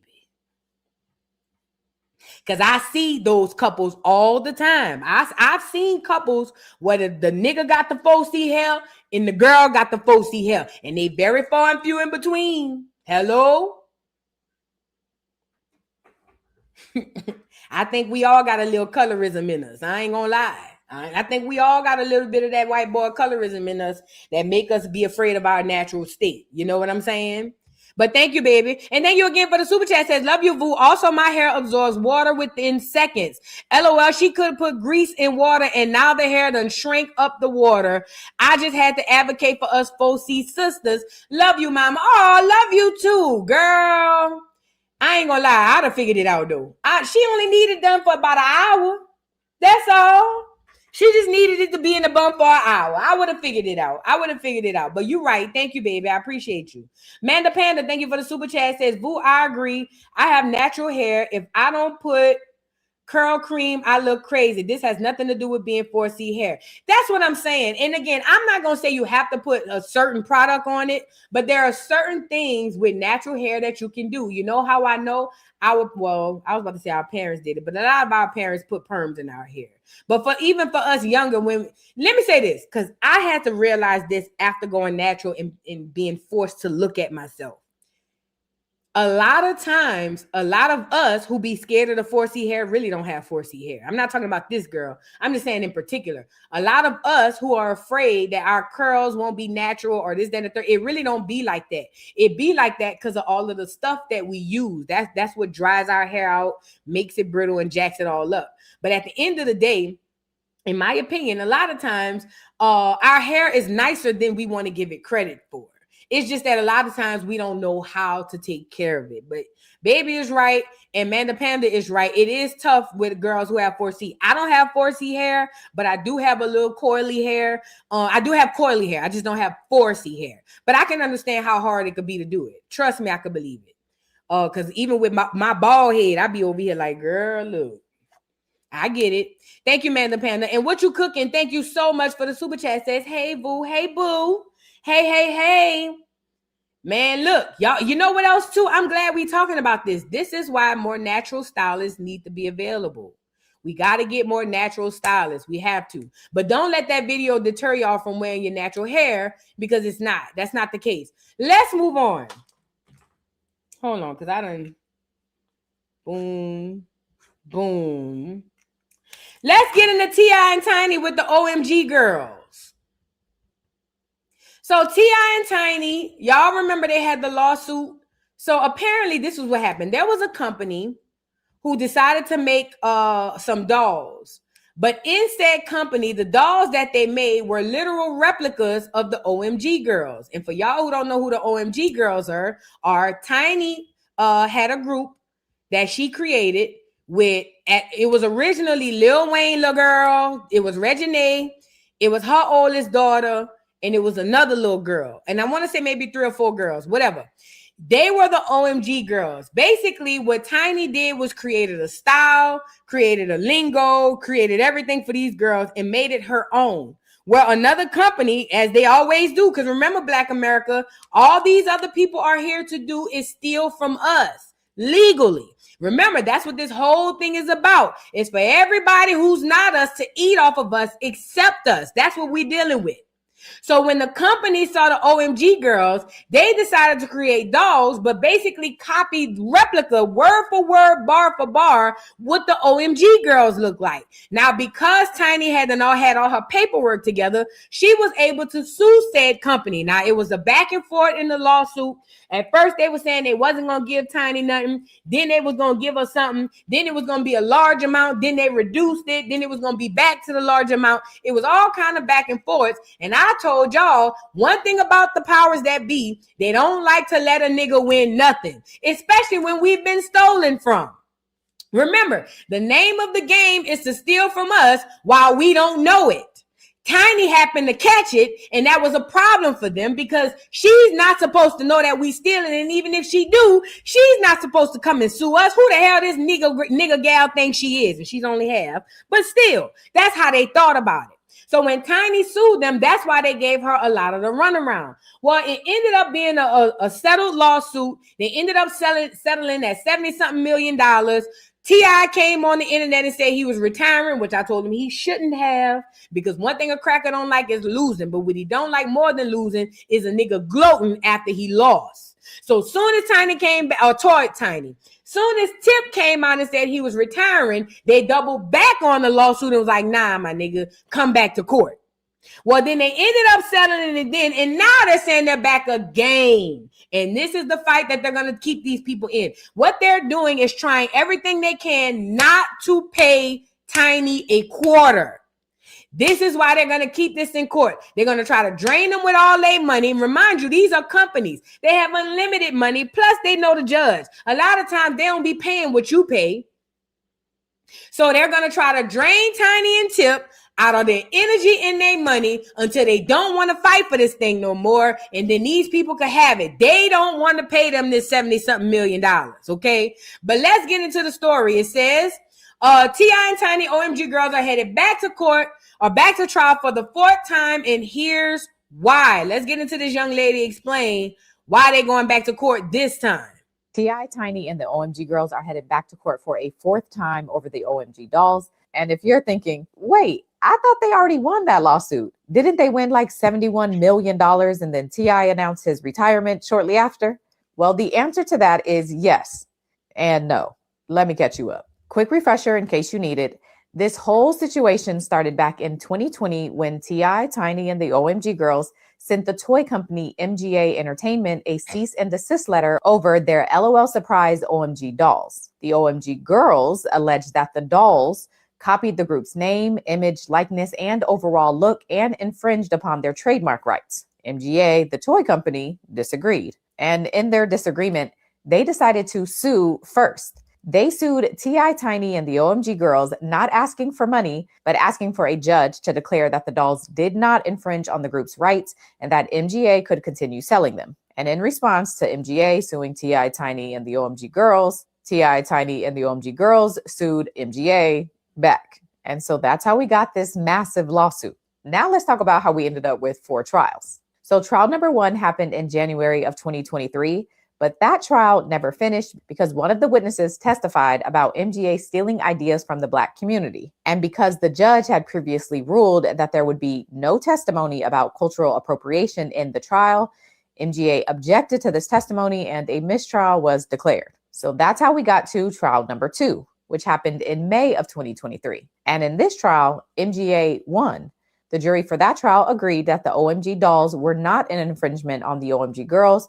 And so that was that, or so they thought. After that verdict, T.I. Tiny and the OMG girls appealed and they were granted a new trial. Now, the reason they appealed was based on a Supreme Court case that I won't get into right now, but I did make a video on it when it first happened. So if you want that background, you can go watch. Okay, so because they won that appeal, that got us to trial number 3. And this is the one you probably saw all the headlines for because the OMG girls won that trial and they won massively. The jury awarded the OMG girls $71 million in damages, with more than $53 million of that in punitive damages. And that's important because punitive damages are for punishment. It's not to make someone whole, which are typically called compensatory damages and are used for things like medical expenses or money lost. Punitive damages is the jury saying what you did was so malicious or egregious that we are making you pay this other person simply to punish you. And so again, of the $71 million that was awarded, $53 million was the punishment piece.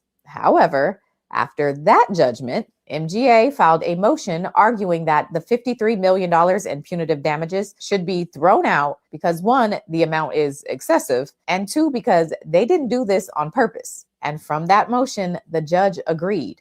He ruled that the evidence in the trial showed that MGA was negligent, but not that they intentionally and willfully copied the OMG girls. And so forth. Pause. Did y'all hear that? So basically, they were able to file an appeal to say that they shouldn't be sued because they didn't do it on purpose. Mind you, they got the name of the OMG girls. They got the image, the likeness, everything from head to toe. They won an appeal through the courts because they're saying, oh, we didn't try to do it on purpose. Remember, I told y'all the name of the game. This is a company. They got unlimited money and resources to fight Tiny. And shout out to Tiny and Tip. They got money, but not as long as these companies. Remember, this is bigger than T.I. Tiny and the OMG girls. If T.I. Tiny and the OMG girls win this, then more of us will start to sue them. They can't have that.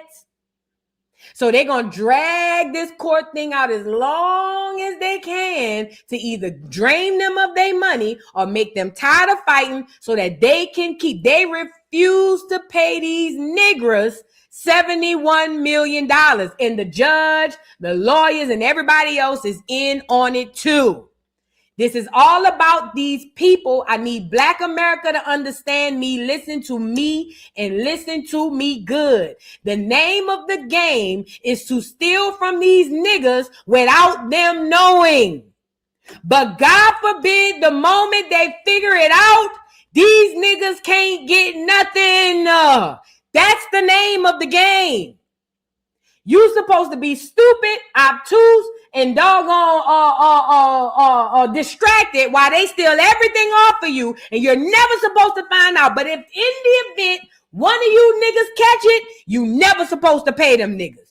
Drag this shit out till they die, till their grandkids died and their great-great-grandkids die. But you never, because you know why? If they pay, it's an admission of guilt. They're never going to do that. If they pay, then it is an admission of guilt. And them crackers would never do that. It's all about stealing from us and us not knowing. Remember that.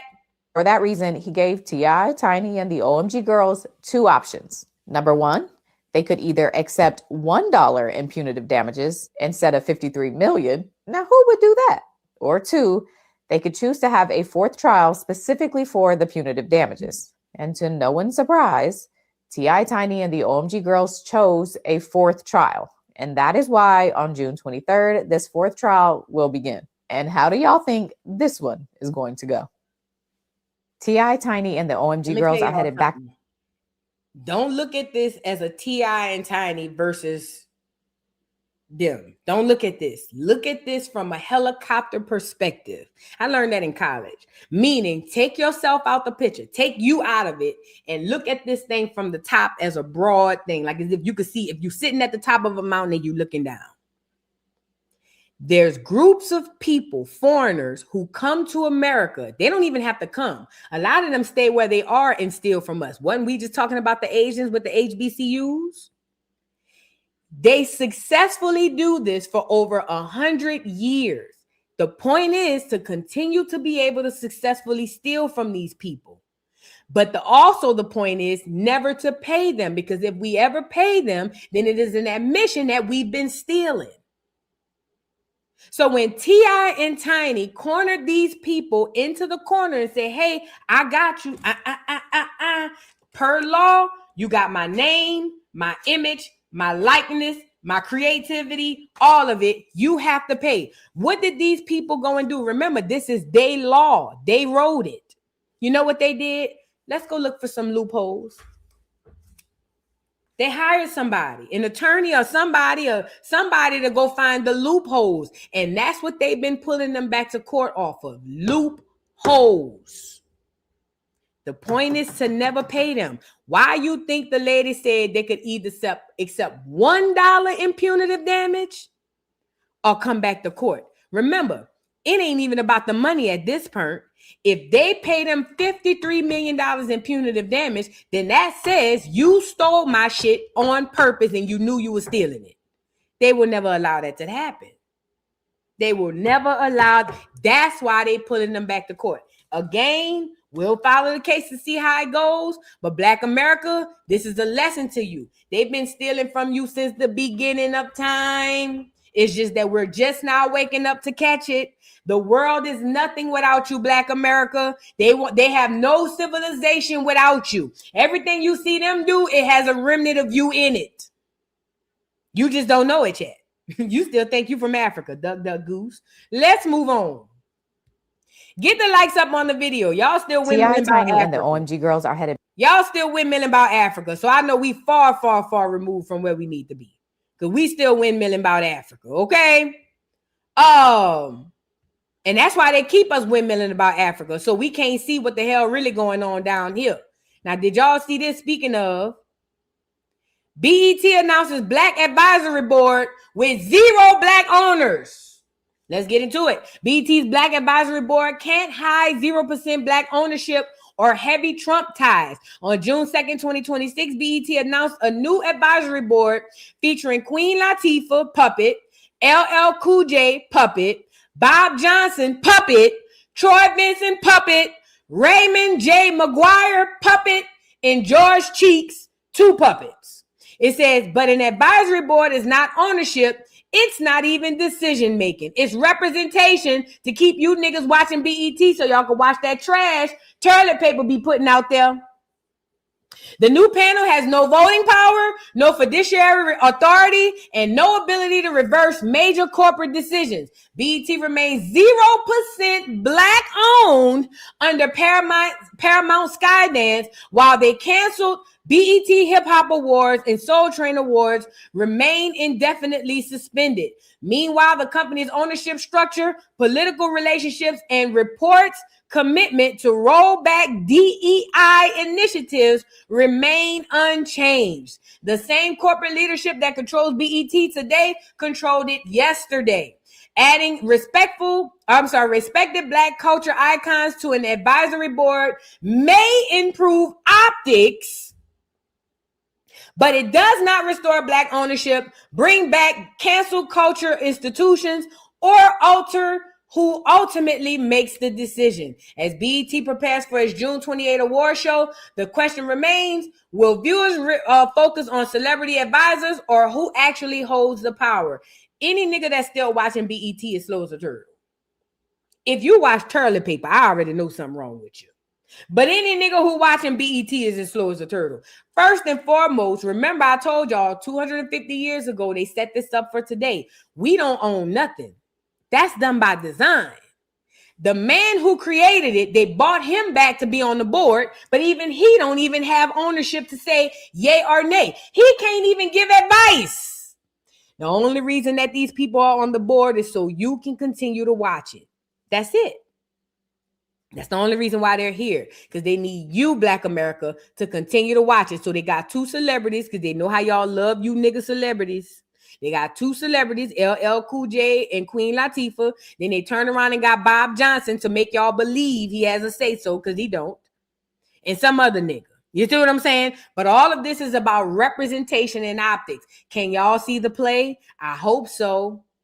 Because that's what they've been doing this whole time. It ain't just with BET. They keep a nigga up there to represent. They did the same thing with Diddy in that Baca he had over there, and then they got him out the paint. They doing the same thing with Lemon Pepper in Zeus Network. Lemon Pepper don't own that shit. He's representation.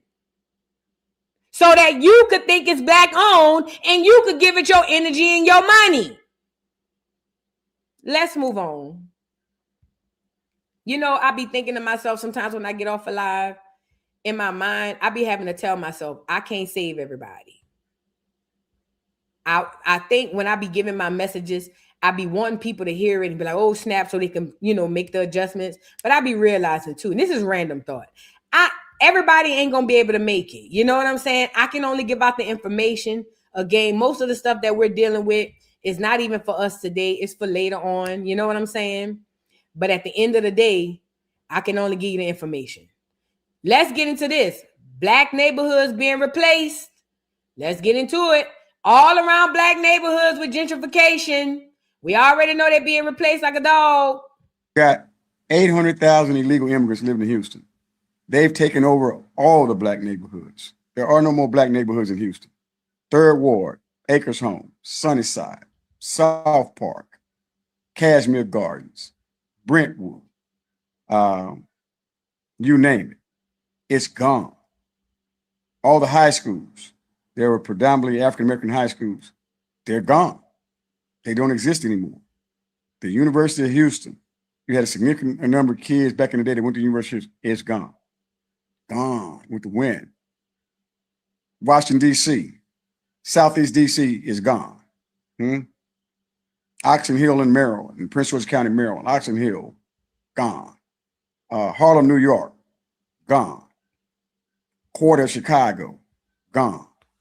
Pickett City, Pickett Town, Baton Rouge, New Orleans. Black communities are disappearing all over this nation, and we are under attack.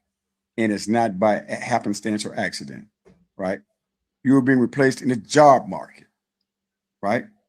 You're being replaced as we speak, ladies and gentlemen. You got 800,000 illegal immigrants living in Houston. Now, I played this because Houston ain't the only place. Atlanta don't feel Black no more. New Orleans don't feel Black no more. Houston don't feel Black no more. I haven't been to most of those other cities. New York, I told y'all the other day, I went up to Harlem. Ain't feel no Black. I went to a soul food restaurant in Harlem. I didn't feel the energy from my people. And this is not a knock to my people. This is just to show you how they've literally replaced us out of our own areas. You see what I'm saying? They say DC is no longer a chocolate city, in my opinion. New Orleans, like the same thing. Remember, New Orleans was a chocolate city. Not no more. Well, it's not New Orleans. It's NOLA. Not no more. They've been doing that. This is done by design, ladies and gentlemen, boys and girls. All of the things that we built, they bring in the foreigners in the clear so that they can take over. It is what it is. Be careful in these streets, bro. Now, I want to move on. Let's get into the race bait or the race crap. It's not a race bait. David Oyelow, the little butter pecan head ass African who played Martin Luther the King. But it makes sense because Martin Luther the King was a goddamn a foreigner as well with his white great granddaddy or his white granddaddy. At any rate, y'all remember this dude, David Oyelow. He does the podcast with Godfrey and that other African. I keep telling y'all, I don't know why y'all running behind Godfrey. Godfrey is an agent. Godfrey is an agent, in my opinion. And his whole platform is used to be the gateway between us and the Africans, but it ain't gonna work. So David, the guy who played Martin Luther King, sat down with Godfrey on that whack ass podcast, and he started talking about the accents. Now we've spoken about some other things that he said because he still feel played about the Drewski skit. And Drewski's skit was basically how all these black British actors and these black Africans come in and take the jobs of the black Americans. Okay, so we've already spoken about that. So now he's talking to Godfrey about the Southern accent and how easy it is for British people to go into Southern and black accents. And he goes to explain about how he does it. And he says, according to David, he says that basically the Southern black American accent is that of a slave. And I'm paraphrasing. He said it's slavery. And when you talk slow and you say stuff like this, it brings you back to slavery. But when you talk the fast like this and you talk and you sound like a Nigerian, now you are free. Free. You are free. And him and Godfrey, give us free. Give us free. We are free. And they're over there dancing and giggling. And I'm over here saying, and this is why I say we need to get these motherfuckers out of our shit. We need to be not boycotting because I don't like the word. We need to completely get away from watching movies that portray us by other people. See, the only way we can stop the industry from doing this shit is if we show them through our money, we ain't buying it. Literally. I believe that in the future, I've been stopped doing it, so it ain't nothing to me. Any black American hero that is played by somebody other than a black American, I don't give a fuck if you Caribbean, I don't give a fuck if you are African, I don't give a fuck if you a Brit. Any black American played by anybody other than a black American, we need to shun that shit. Don't go see it. Don't go watch it. I don't give a damn how good it's going to be. I don't care what other niggas in the show that's supporting actors.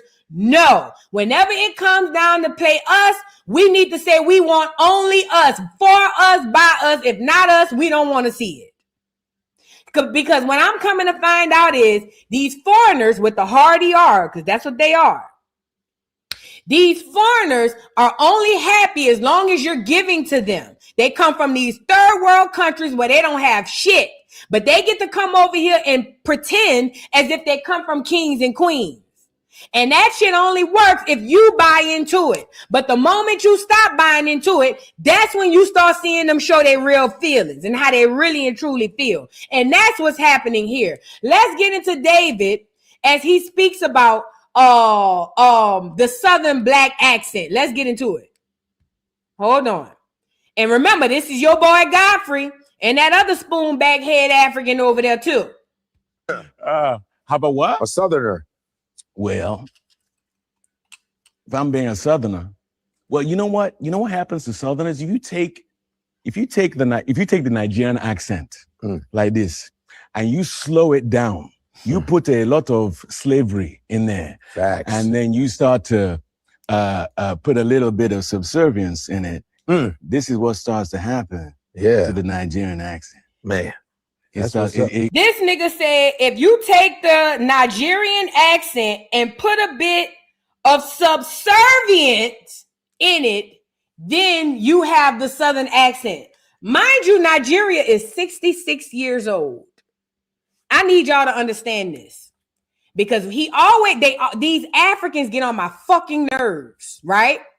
They always start out with, if it would have came from us. So the Southern accent is like the Nigerian accent, but slow down. Why does our accent have to come after a place that's only 66 years old? Nigeria is, go look it up. Nigeria is 66 years old. And before one of you scoop back head ass Africans or one of you dumbass niggas come on here and say, that's just when they got their independence. Independence, my ass. It was a dirt town before that. They went and made these motherfucking Cabbage Patch Kids in the lab and went and dropped them off in the middle of that dirt. That's why they've been all across the world trying to find somewhere else to live ever since then. Don't you tell me Nigeria old. My mama older than Nigeria, nigga. But our accents come from Nigerians. And then to say not only did it come from Nigerians, It's a subservient. Yeah, we got to pack these motherfuckers up. Pack them up with their Joe Life and their fucking Play-Doh. It goes this because literally, if you're down here and you start to speed it up, and then you start to take all the thing out of it, then before you know it, you're talking like this. Now we are free again. Now we are free. We are released. Hey. And then say if they're Nigerian now that they free. You motherfuckers don't even have running water and lights. The fuck? Girl. Now they free. How about Southerner? How about what? A Southerner. Well, if I'm being a Southerner, well, you know what? You know what happens to Southerners? If you take the Nigerian accent like this, and you slow it down, you put a lot of slavery in there, Facts. and then you start to put a little bit of subservience in it. This is what starts to happen to the Nigerian accent. Man, it goes this because literally, if you're down here and you start to speed it up, and then you start to take all the thing out of it, then before you know it, you're talking like this. Now we are free again. Now we are free. We are released. Hey. How about Southerner? You know what's worse? Y'all think Godfrey is y'all friend. Y'all think because Godfrey was born in Chicago and he takes up for niggas every now and again on the internet, y'all believe Godfrey have your best interest at heart. Remember, Godfrey is an African. His allegiance lies with them scoop ball head niggas sitting next to him, not with you niggas. Y'all really believe Godfrey is y'all friend? He on here, oh, we are free now. We are free. They are both of them niggas laughing. That's why I keep saying, y'all got to stop looking for another nigga to corroborate or to validate you. Because these the same niggas who validated you. Now he over here laughing with the other nigga talking about how Southern accents are subservient. My people have done way more from the South than any Nigerian. If you put 100 Nigerians together, I could put my family against them. My family done more than all of you motherfuckers. All of y'all. Have y'all ever noticed y'all don't see elder Nigerians? That's a whole nother thing because they Cabbage Patch Kids. But I'm just saying, you rarely see elder Nigerians because they knew they fucking Cabbage Patch Kids. But he on the line saying that we have subservient accents as if Nigeria is so liberated and so free. Mind you, both of them is over here while they say the Southern accent is subservient. Come on, man. Come on, man. But this your partner, huh? Godfrey, y'all partner, huh?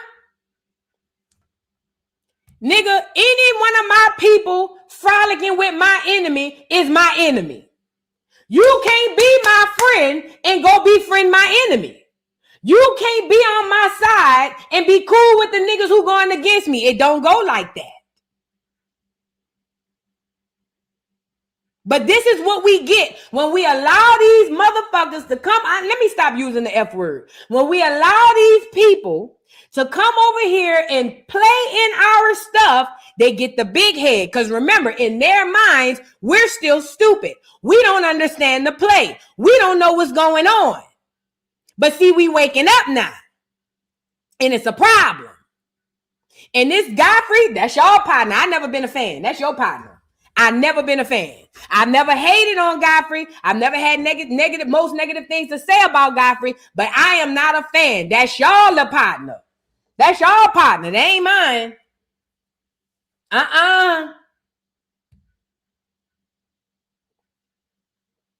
It says David Oyelow, whatever, is a Drewski skit come to life. Also, he's an effing idiot who deserved every ounce of dragging he's receiving.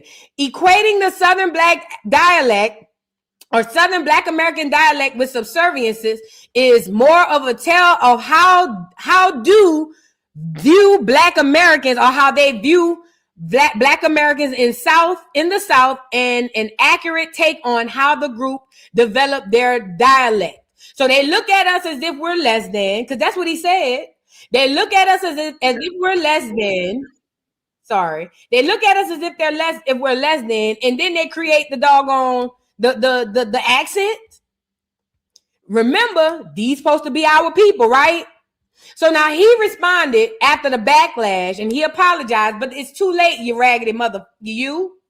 It says David Oyelow, whatever, apologized after backlash over comments about Black Southern dialect. It says David Oyelow is apologizing after comments he made about Black Southern dialect and slavery sparked widespread backlash online. The British-Nigerian actor who portrayed Dr. Martin Luther King Jr. in Ava DuVernay's Selma came under fire after suggesting on the 154 Africa podcast that Southern Black dialect may have evolved from African speech patterns altered through slavery. The remarks drew criticism from many who felt from many who felt they minimized the history, culture, and resilience embedded in Black Southern language traditions. Now, Oyelow says he got it wrong. He says it was the wrong thing to say, and it's not how I feel, he wrote in a statement. He went on to describe his comments as careless and wrong, adding that he has nothing but respect and great love for Black people, especially those from the American South. The actor also asked for forgiveness, saying his goal has always been to uplift Black communities through his work and words. Bullshit.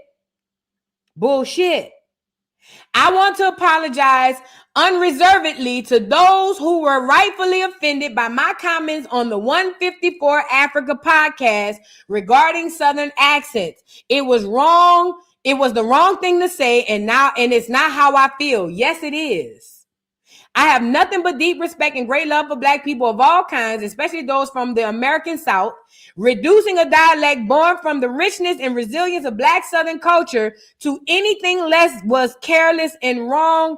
All I truly care about is lifting up my Black brothers and sisters from all places through my work and my words.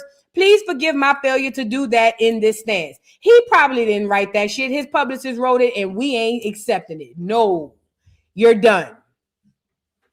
You're done. When a person show you who they are the first time, believe them. The reason why not only him, but Godfrey and that other scoop ball head African sitting next to him, the reason why they laugh is because these are the conversations that they have when we are not around. They do not think that we are equal. They think that they are better than us. It's no different from if these people were white. If they were white, y'all would be losing your minds. But because they African, you won't see it like that. They have the same mentality as them crackers do. They don't give a damn about a nigga. Everybody here to take. And when the universe shows us who they are, we supposed to believe them the first time and move on from there. I don't accept shit from this nigga. Because I know good and well, no Nigerian who come from a place with no running water and hardly no electricity could come over here and say that any accent is subservient. Whether it be a Southern one, a West Coast one, a North one, a East one, it don't matter. I'd be damned if I let a Cabbage Patch Kid come over here and talk down on my people. You're done. I hope you had fun, Fat. I sure hope you enjoyed your time. You're done. It's a wrap. It's over. And I don't see why y'all dealing with Godfrey either. I know a lot of y'all be over there fucking with Godfrey because y'all think Godfrey is on your side. Godfrey is not on your side. Godfrey been over here making money off of niggas for all these years, and he never cared about a nigga. I don't give a damn who he was over there with. He ain't never gave a damn about a nigga, but that's y'all partner. Let's move on. That's y'all the partner. Not mine.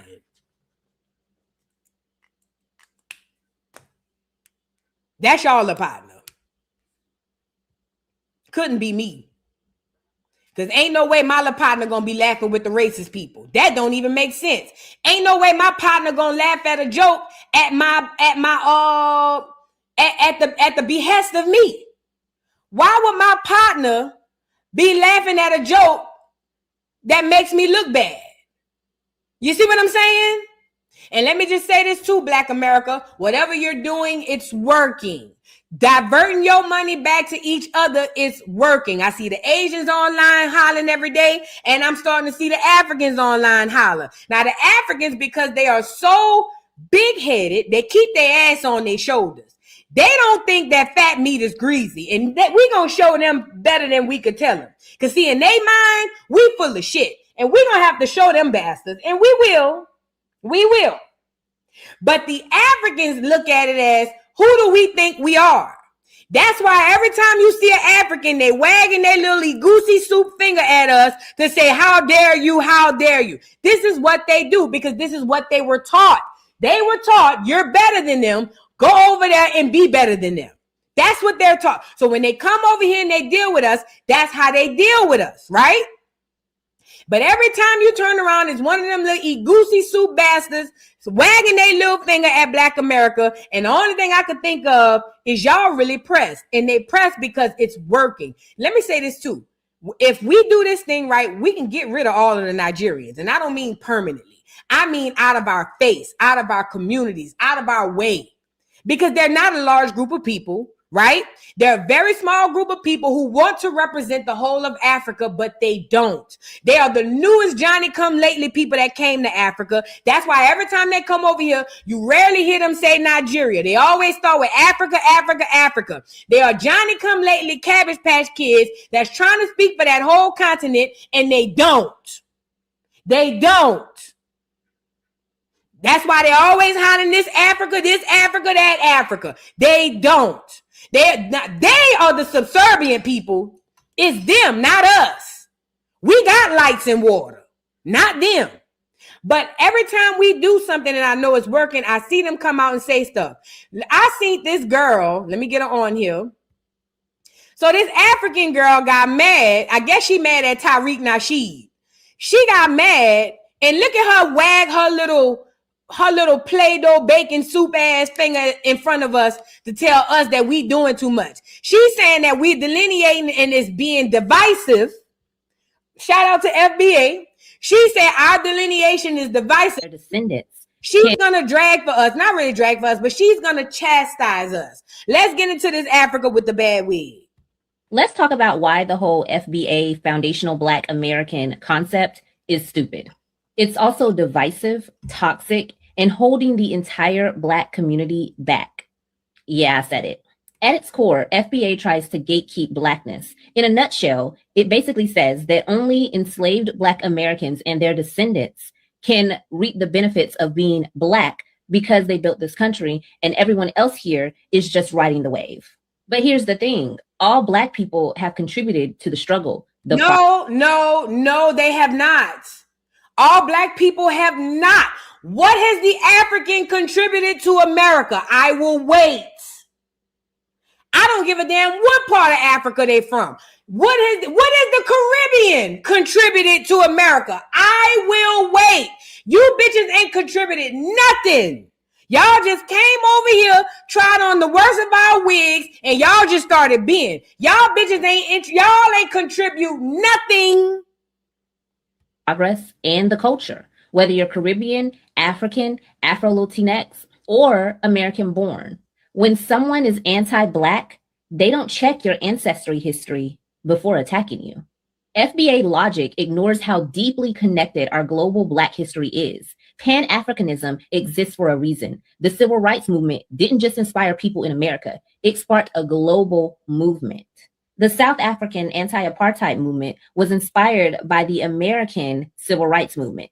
And that was a play. We learned about that on Educational Friday. W.E.B. Du Bois, the half-breed, along with the NAACP, well, before them, W.E.B. Du Bois, Frederick Douglass, a lot of them people were playing in that Pan-African shit, but they were all agents. So we don't give a damn about the agents before us. That's what they use.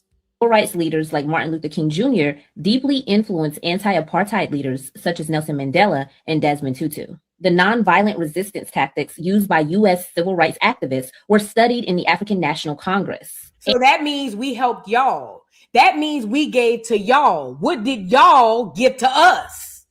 If y'all studied us to fight apartheid in South Africa, what did y'all give to us? Because remember, according to her, we shouldn't be delineating because delineation is one big divisive tool that's holding Black people back as a whole. Okay, you spoke about what we gave to you. What did you give to us?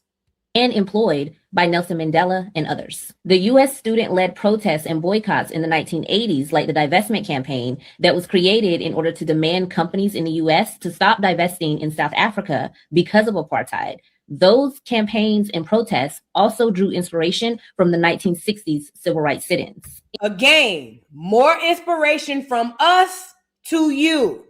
In the United Kingdom, there was a Black British movement, the British Black Panthers, who were founded in 1968. British Black Panthers are cosplay of the American Black Panthers. So again, us influencing them. Everything she's naming is us giving to them. From the African apartheid to the Black British fucking Black Panthers, I never heard of them, which is probably why all of these people are still even then cosplaying us. But she's making a case for why we should not delineate. Were directly inspired by the U.S. Black Panther Party. The Brixton uprisings in the 1980s were fueled by similar issues: police brutality, racial profiling, and economic inequality. Meanwhile, independence movements in both Africa and the Caribbean also lit fires under anti-racism efforts here in the U.S. The Haitian Revolution. I hate when they bring up the Haitian Revolution. Black America, the Haitian Revolution ain't had shit to do with what the fuck we was doing over here. That's Haiti's only way to say it. Remember, it's one big play. Everybody's in on it. Everybody want to lay stake and claim to why we are who we are. Mind you, Haiti is a fucking hellhole. Haiti didn't influence America to do nothing. Stop letting people lie to you and repeat and regurgitate that shit. We did not look at Haiti and say, oh shit, we can overcome too. That's a lie. If anything, they looked at us because y'all don't understand. Them Indian wars happened for over 200 years. Do y'all know what the Indian wars were? The Indian wars were the Europeans fighting against us, our people, the niggas. That's all the Indian wars were. So when you see Haiti do a revolution, you know, don't act like as if, oh, Haiti just came up with that and then we followed suit. No, we were already revolutionizing when them crackers came off the boat. We've been fighting them ever since. Haiti didn't influence us to do nothing. If that was the case, Haiti would be in much better positions if they had the influence. But again, that's all they have to hang on. Everything she mentioned prior to was us giving inspiration to them. And the only thing she have to come over here is, oh, the Haitian war. Girl, if you don't get the fuck, and even if you use that, that's still Caribbean. What about you? Which took place from 1791 to 1804, was the world's first successful Black republic. It had long inspired African Americans from the abolitionist period all the way through to modern Black nationalism. And then there's Marcus Garvey and Pan-Africanism. Oh, God. Garvey's Universal Negro Improvement Association, based in Jamaica and Harlem, laid early foundations for global Black pride, influencing later leaders like Malcolm X and even the Nation of Islam. Let me correct her. Meatball, let's get him on here. Meatball was from Jamaica and ran out of Jamaica. The Jamaicans told Meatball, get your blood clot up out of here. They ran him out of Jamaica. When he got to America, the mass majority of the Black Americans told him to get the hell on out of here too. He created a boat to get people, or he bought a boat, a lemon, to get people to go from America to Africa, and that bitch broke down 5 seconds before it took off. Marcus Garvey, aka Meatball, was a cancer. Black Americans didn't like him. Jamaicans didn't like him neither. And yes, Malcolm X's father was a Garveyite. But at the end of the day, even though he had some influence from his daddy being a Garveyite, he had his own mind and his own agenda. That's why nothing he did influenced us to go be with nobody. Malcolm X, you be hard pressed to find Malcolm X in a doggone in a statement or a speech saying, Black America, y'all need to go be with the Africans. Black America, y'all need to go be with the Caribbeans. You hard pressed to find it. They be lying. They be lying. Meatball didn't help nobody. Meatball didn't help the Jamaicans. He didn't even help the Black Americans. Did y'all know he never even made it to Africa? Not only did he not make it to Africa, them Africans who was over there said if they catch him, they was gonna put that big fat motherfucker on the skewer. I ain't making it up. Them Africans said if Meatball ever pulled up out there, they was gonna bop his ass. Think I'm lying? Go look it up. He is not our friend. He didn't do nothing for Black America at all. And Harlem laid early foundations for global Black pride, influencing later leaders like Malcolm X and even the Nation of Islam. And Ghana's independence under Kwame Nkrumah energized the Pan-African movement. Martin Luther King even attended the independence ceremony and was inspired to push harder for full freedom in the US. Ghana even became a symbolic spiritual home for African Americans. W.E.B. Du Bois moved there in his final years. Not to mention the global Black Power movement from Brazil. None of this is just cause for us to not delineate. At the end of the day, when you understand how this works, you will understand that we give when we don't even realize we giving. Or at least, let me just say we don't give, they take from us. And due to our ignorance, we don't realize we're being taken from. And they've done very well at doing this. There's nothing that these people can say to make me feel like we shouldn't delineate. We should definitely be all for ourselves, just like the Nigerians are for themselves, just like the Caribbeans are for themselves, just like all of the rest of the Africans are for themselves, the white people for themselves, the Asians for themselves, the Hispanic, everybody for themselves. It's about time Black America be only for us. Do not let these people come in and trick you out your spot by lying to you and telling you that we are one like doggone, like Frankie Beverly. We are not one. These people, especially these Nigerians, are Johnny-come-latelys coming over here trying to get us to fall for the banana in the tailpipe. Do not allow them to do this. We don't owe them shit. As a matter of fact, everybody owes us. Delineation today, delineation yesterday, and delineation tomorrow. It's Black Americans versus everybody, babe. Hit the link, voodoodolltvshop.com. Oh, yeah. It is babe today, babe yesterday, and babe tomorrow. Black Americans versus everybody. Say what I said. And when I say everybody, that's a capital E on that everybody. So that means anybody outside of Black America is us against y'all. Say what I said. Say what I said. Let's move on. Y'all get the lights up, bro. And then we about to get into this Charleston white tea.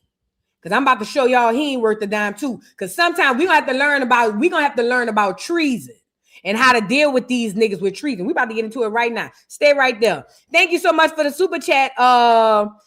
Tawana Christian, thank you so much for the super chat. Says, when we told everybody they took over California Black neighborhoods, nobody cared. Now when they come to your neighborhood, you think we care? Hey, I get it. Because you're right. People only care about what they want to care about. You absolutely right. Thank you so much, Tawana. And thank you again for the super chat. Says, this is why we will never be on with fufu eaters. Facts. And we don't eat that shit. We don't eat Play-Doh. The fuck? We don't dip Play-Doh in no gravy and eat it with our hands. The fuck you think this is, nigga? We created tables and chairs and forks and knives for that. Stop acting stupid. Thank you for the super chat, boo. Down South N5H, thank you for the super chat. Says, our people refuse to work together. That's why we're losing. Africans can't look down on anyone. Look at where they come from. Exactly. And you're right about that first part. We got to start working together in order to make this work. We can do a lot of shifting of the economy, but if we don't make the shift in our minds, it won't work. Meaning mentality wise, we got to start loving on each other, supporting each other for real, for real. Tawana Christian, thank you so much for the super chat. Says, there's nothing they can say to wiggle their way out or into our history in America. Indigenous Black Americans are a unit like no other on earth. Facts. We are the blueprint and they can respect that or bounce. They could just bounce if you ask me. I'm more that kind of girl. I don't even need to ask them the question. Just bounce. You know what I'm saying? But I get what you're saying. Yeah. You're right. We are the blueprint all over the world. Not just the city, not just the continent, the world. We are the blueprint. That's why everybody watching us. Thank you, Tawana. Thank you. And Penelope, thank you so much for making it rain in a different currency. I make it rain on them hoes. I make it Thank you, Penelope Beautiful. She says, hey, Vu, greetings from FBA in Germany. You talking right. The Africans over here cosplay us as well. They are not received well here either. Many countries in the EU are having a North Arab problem right now. People need to listen. Hey, I'm so glad you brought up them Arabs. Bruh. Hey, bruh. Let me back it up. Thank you for bringing this up. I told y'all them Arabs are Cabbage Patch Kids, right? Allegedly. I think they've been making some more recently, and they've been dropping them bitches off everywhere. Do you hear me? Because I just left Athens, and they running that bitch. But I understand why they running Athens, because according to their history, they got to make it seem like that's been like that. You feel what I'm saying? But I am of the belief, this is just me, I'm a conspiracy theorist. I am of the belief that they started making more of them motherfuckers and started dropping them bitches off. You know what I'm saying? Because I ain't never seen an Arab with 10, 11 churn. Have you? Drop down in the comments. Drop down in the comments. I ain't never seen an Arab with 8, 9, 6, 7, 5, or 4. Have you? I'm serious. I'm dead ass serious.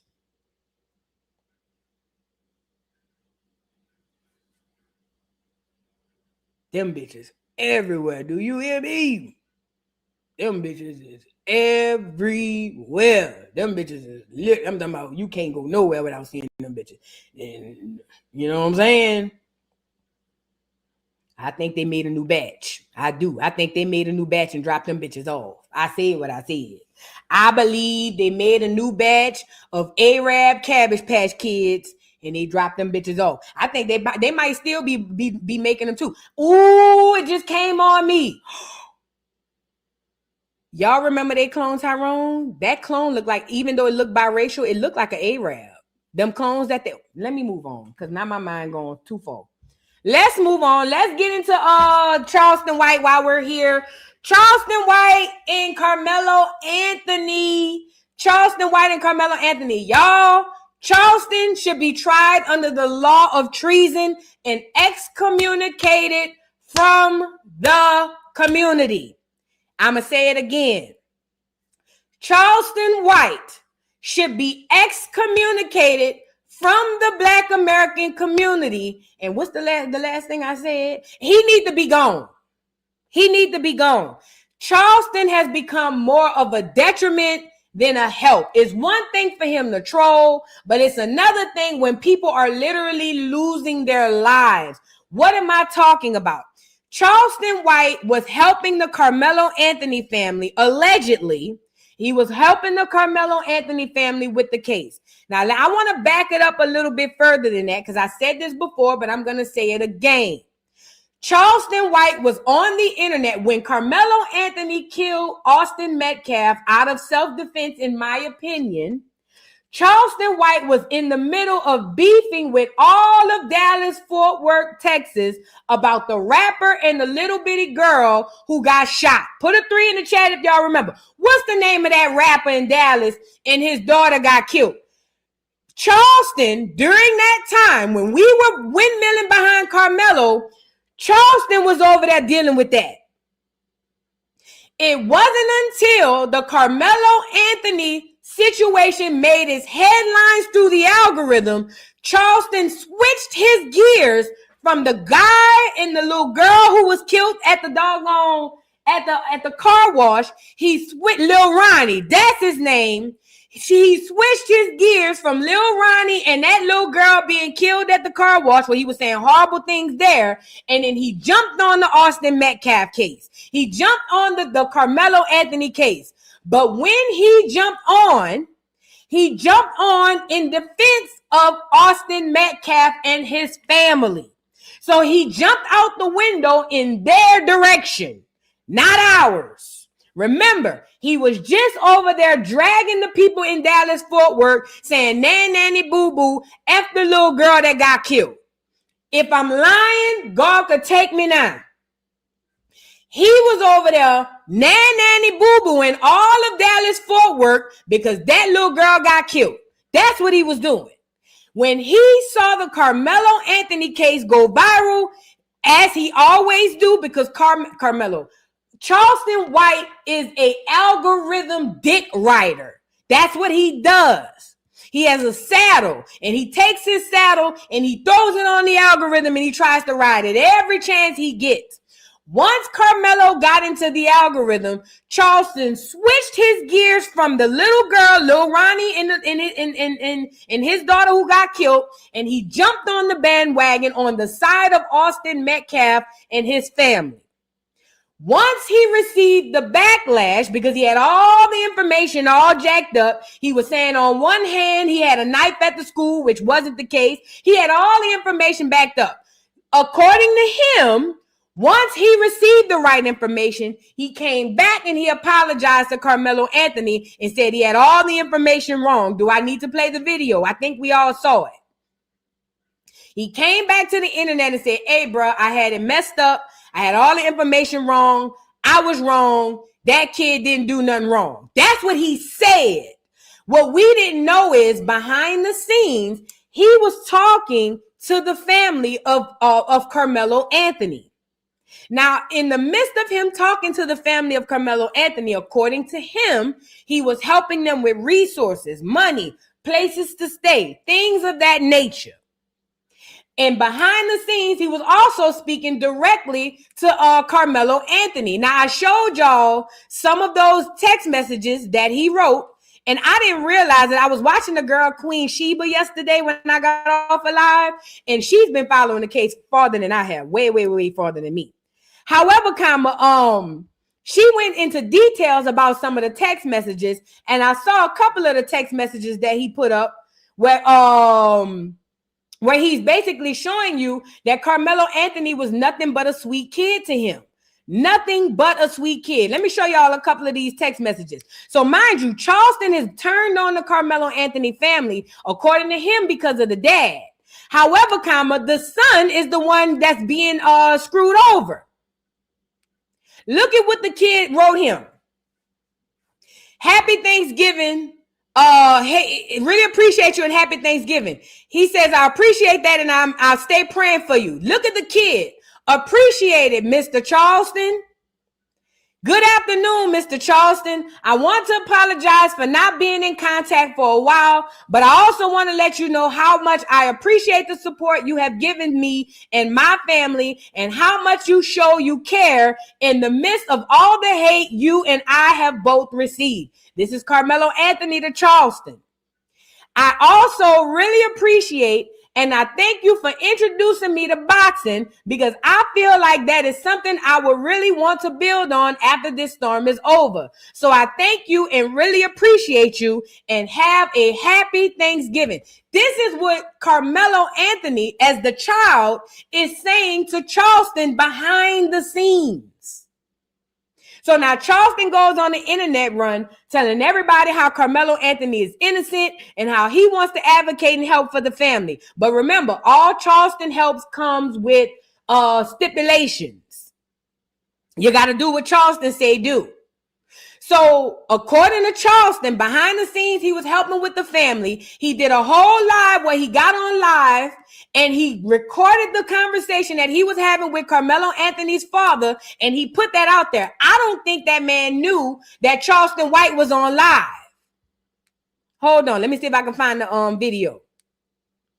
I don't think the man knew that he was being recorded. And I don't think he knew that Charleston was on live.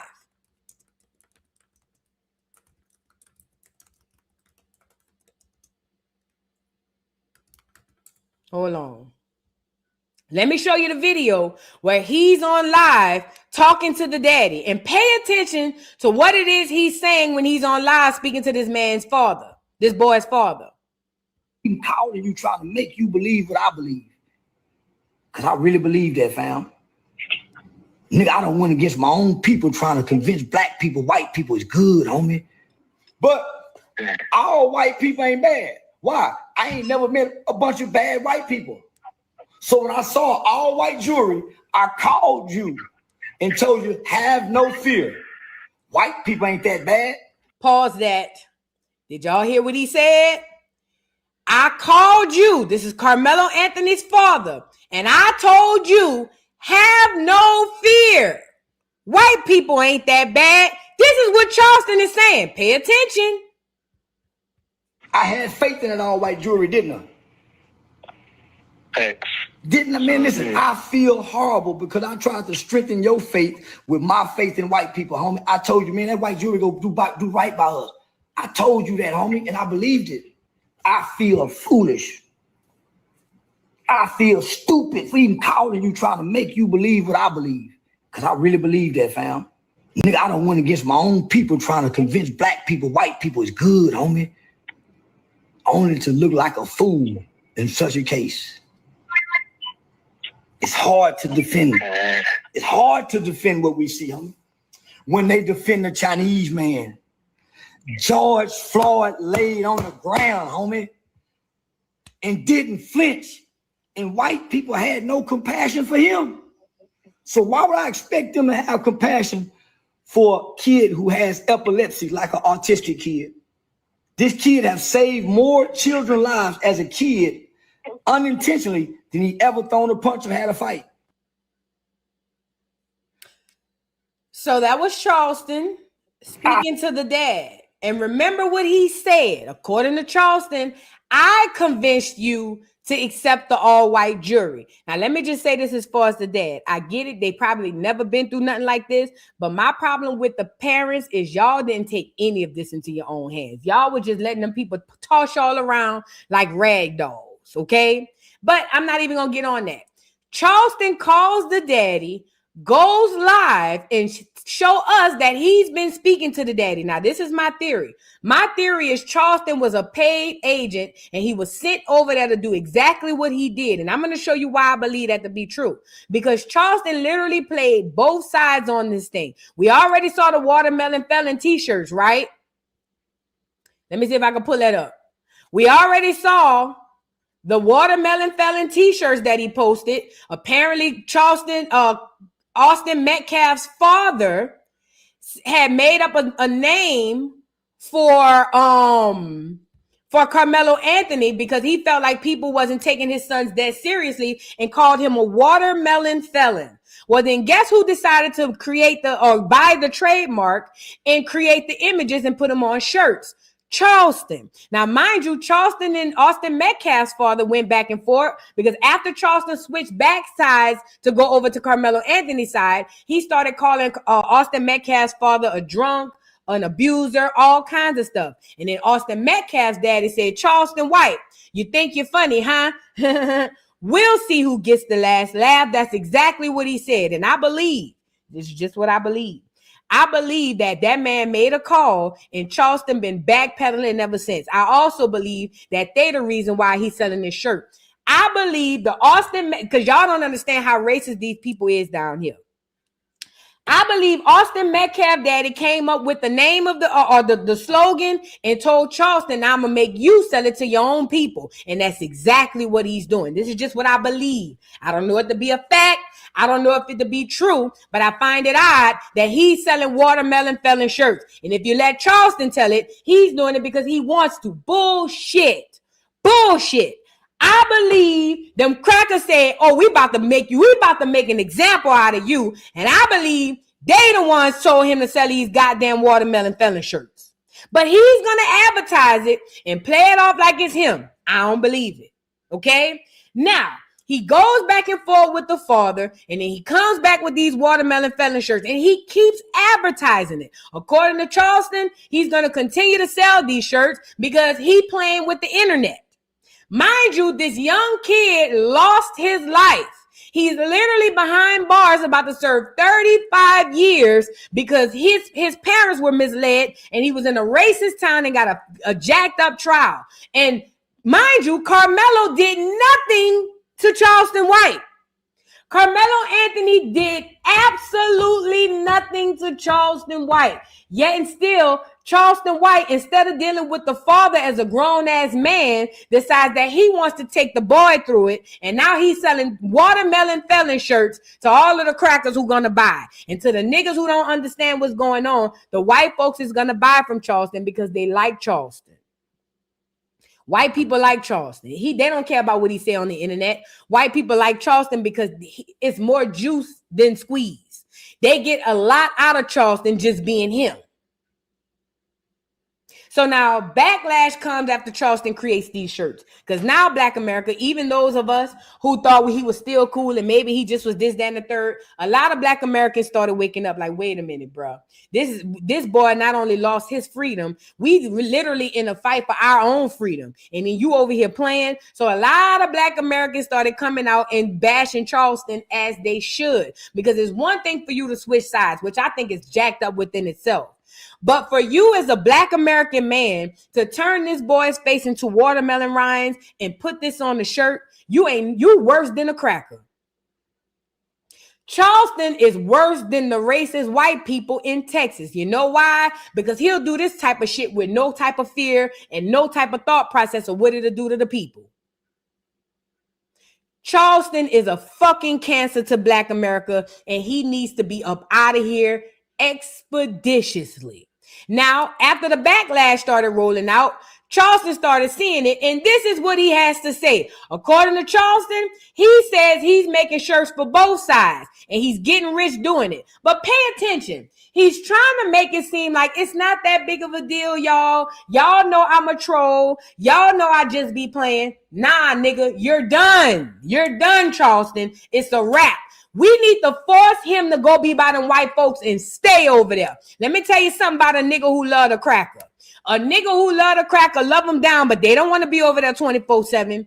We need to start making these cracker-loving niggas who love these crackers more than they love us, start making them stay over there.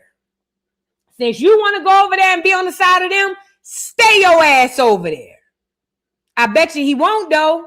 So let's get into Charleston. Tell us how it's not that big of a deal and he was just playing. It's called content. I got to make content over here for the Karmelo fans. Then I got to make content over here for the mid-cap fans. Then I got to make comment for the hate racist heart people. So I got to make something for everybody. He don't know what he want to do. I make something for everybody. I say fuck Karmelo. I say fuck Jeff. I make something for everybody. So I got fans. So guess what? My views go up, my engagement go up. Now, if I just stayed over here with Karmelo, I'm going to lose people. Aiden Ross hate Charleston. He's a murderer. I can't have Aiden mad at me. That's my nephew. You heard him? I can't have Aiden mad at me. That's my nephew. I'm going to let it play. I got my other people over here. Man, you ride with the white folk, man. Listen, the white man came in peace and love at first. I was with him at first. Were you with the white man at first? Yeah. I came and got with the nigga. I satisfied everybody. Now it's time for me to make money off everybody I'm satisfied. Don't get mad, nigga. I'm finna have some free Karmelo shirts. I got the watermelon felon shirts for the mid-cap people. I'm finna have free Karmelo, no touchdown, no peace. I'm finna have them shirts for the poor niggas that want to beg for something. I got something for everybody. I swear to God I do. Everybody can get it. Anybody can get it. Everybody got it. Anybody can get it. I got it for everybody. Anybody can get it, nigga. Anybody can get it, nigga. Anybody can get it. Everybody that got it so far. Everybody that got it. Karmelo. So that's what Charleston has to say. So now in his mind, if I'm going to appease, hold on, is he saying more? No. So in Charleston's mind, in order to make it right with y'all, I'm going to just make some free Karmelo shirts. What? You literally put a black boy's face who was railroaded by the government in the system. You put this black boy's face on a t-shirt and put his skin as watermelon rinds. You know the negative racist connotation behind that. And you sold that to a bunch of crackers.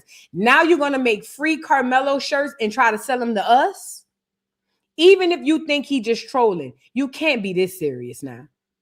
You cannot tell me you would support this man knowing he did what he did.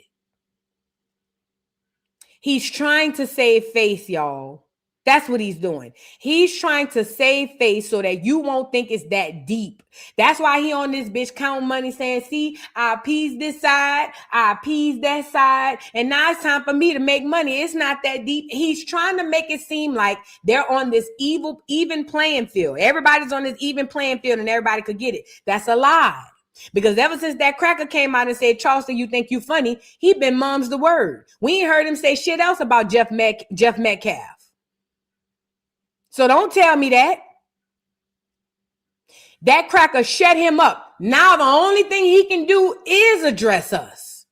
They done already put, I believe that Watermelon Felon shirt is Jeff Metcalf's, and I believe they making that nigga Charleston do it. Remember, he has handlers, Aiden Ross and the Jews. He has handlers, and he lives in the state of Texas where them crackers don't play. He don't play. Listen, he's a juvenile, a kid brought up in a juvenile detention center. He know who to play with and who not to play with. They let him come play nigga amongst us. They don't give a damn about what he over here telling us. He don't play with them crackers like that. You think he genuinely love crackers? No, he know who to play with and who not to play with. And I believe them crackers made him get on here and sell them Watermelon Felon t-shirts. I believe it. Also this, Charleston White played Karmelo Anthony and his family. He had no intentions on genuinely helping them. I don't give a damn what he spent on them. That's par for the course. He had no real genuine intentions of helping this family. I believe he was set up and sent in by the powers that be to jack this whole thing up. Because remember, the family was not only listening to Charleston, they was listening to Dominique Alexander, listening to everybody except themselves. And that's the reason why Karmelo Anthony is locked up right now. Now, this the gag. I want to bring y'all over here. So right after all of this goes down, Charleston White does an interview with Terrence Gangsta Williams. And in the interview, Gangsta is asking him about why it is he's going at Karmelo. Mind you, it'd be one thing if he put the daddy face on the shirt and put Watermelon Felon or father of a Watermelon Felon. That would be one thing. Because remember, according to Charleston, he's upset with the daddy because the daddy is, according to him, he lame and he don't want to die for nothing. Mind you, Charleston wanted to set the daddy up to go on all kind of Say Cheese TV interviews. He was going to milk the daddy like the cracker over there milking him. Everything Charleston did for this family was for the benefit of Charleston and for the benefit of these crackers. He's a paid op, an agent, and I keep telling y'all, stop allowing him in your shit. He ain't no goddamn advocate. Not no more.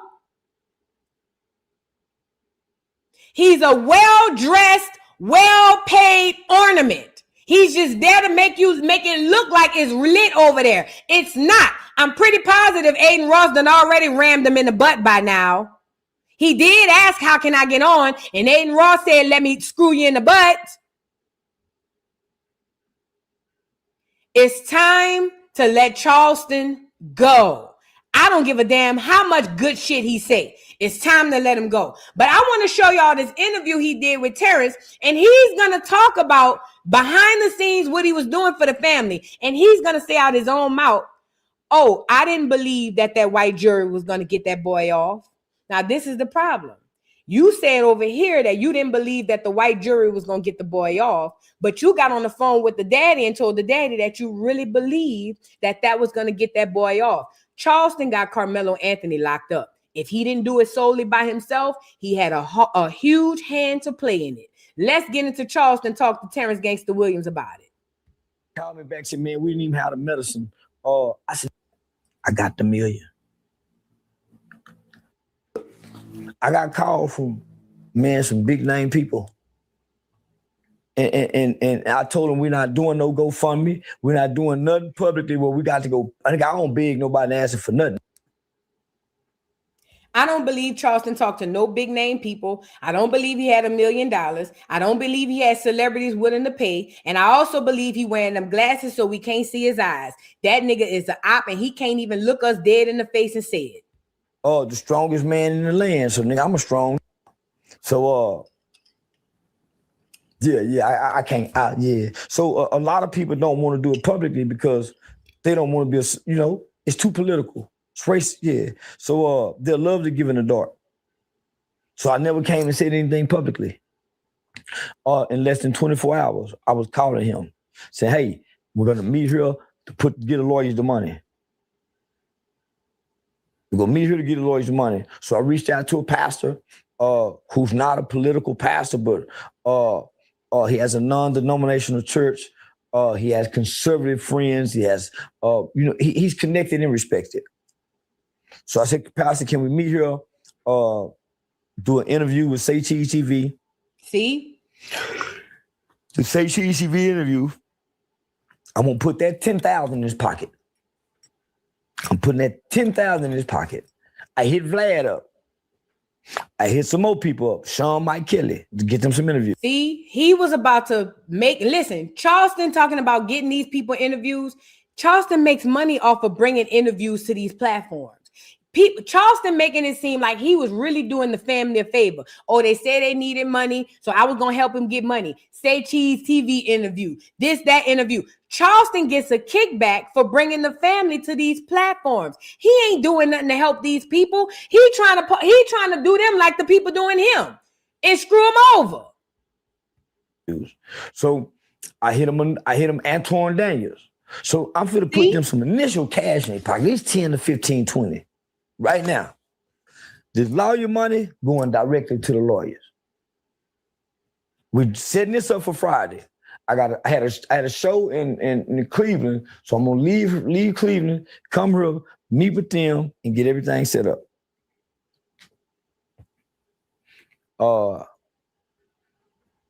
Somebody called and wanted to donate an additional $250,000 to $500,000. He lying. They called my agency.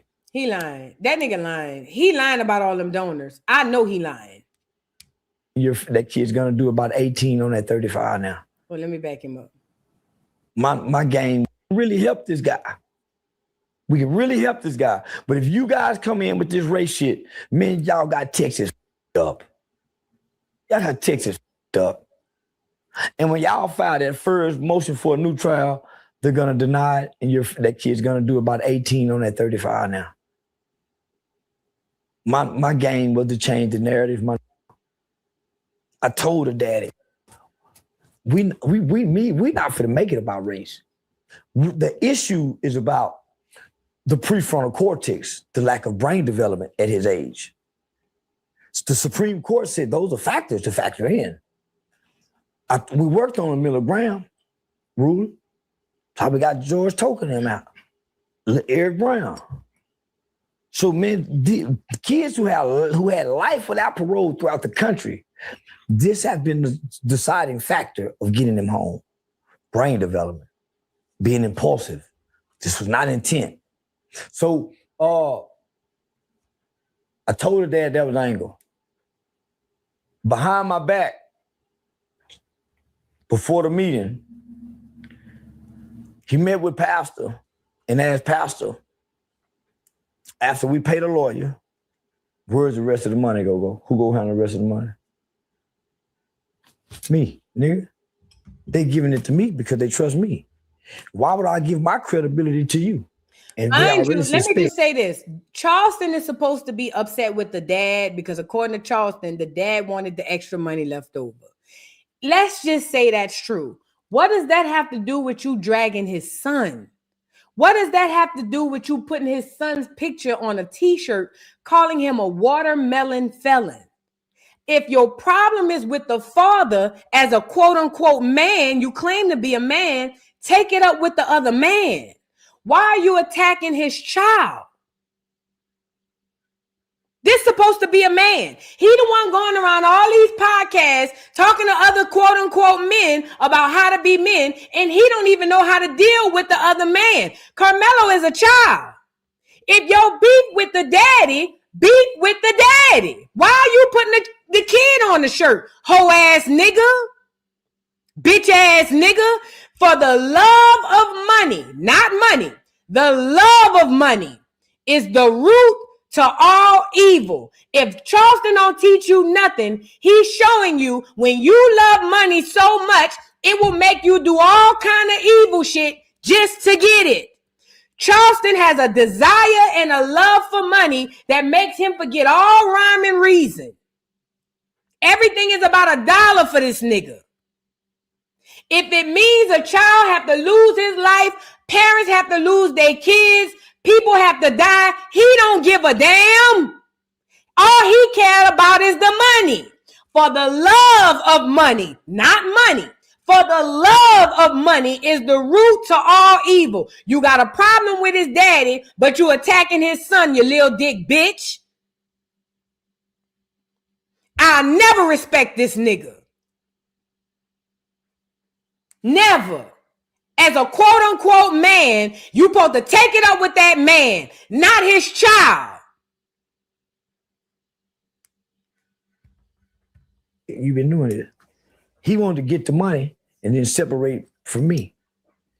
As he should. He probably saw you go viral and post a video of y'all talking on the phone. I wouldn't want to be associated with your ass neither, nigga. Because you over here making this shit a clown show like the rest of these fools. I need to move. We'll help you move. We'll help you move. We'll help you move. But nigga, we ain't giving you the money to do it. We're not giving you the money to do it. He asked for help during the trial. I'm the one sent Dr. Candace up there. Listen. I'm the one that had Dr. Candace, can you go up to a man? His family needs you. No protection. Who the hell It's is a white Dr. man out there threatening to kill the man, kill the boy. She said, I'm going to be up there next Thursday. I said, the trial will be over by then, I think, Doc. They rushing this pretty fast. She couldn't believe it. I'll still be going to say, no, they rushing it pretty fast.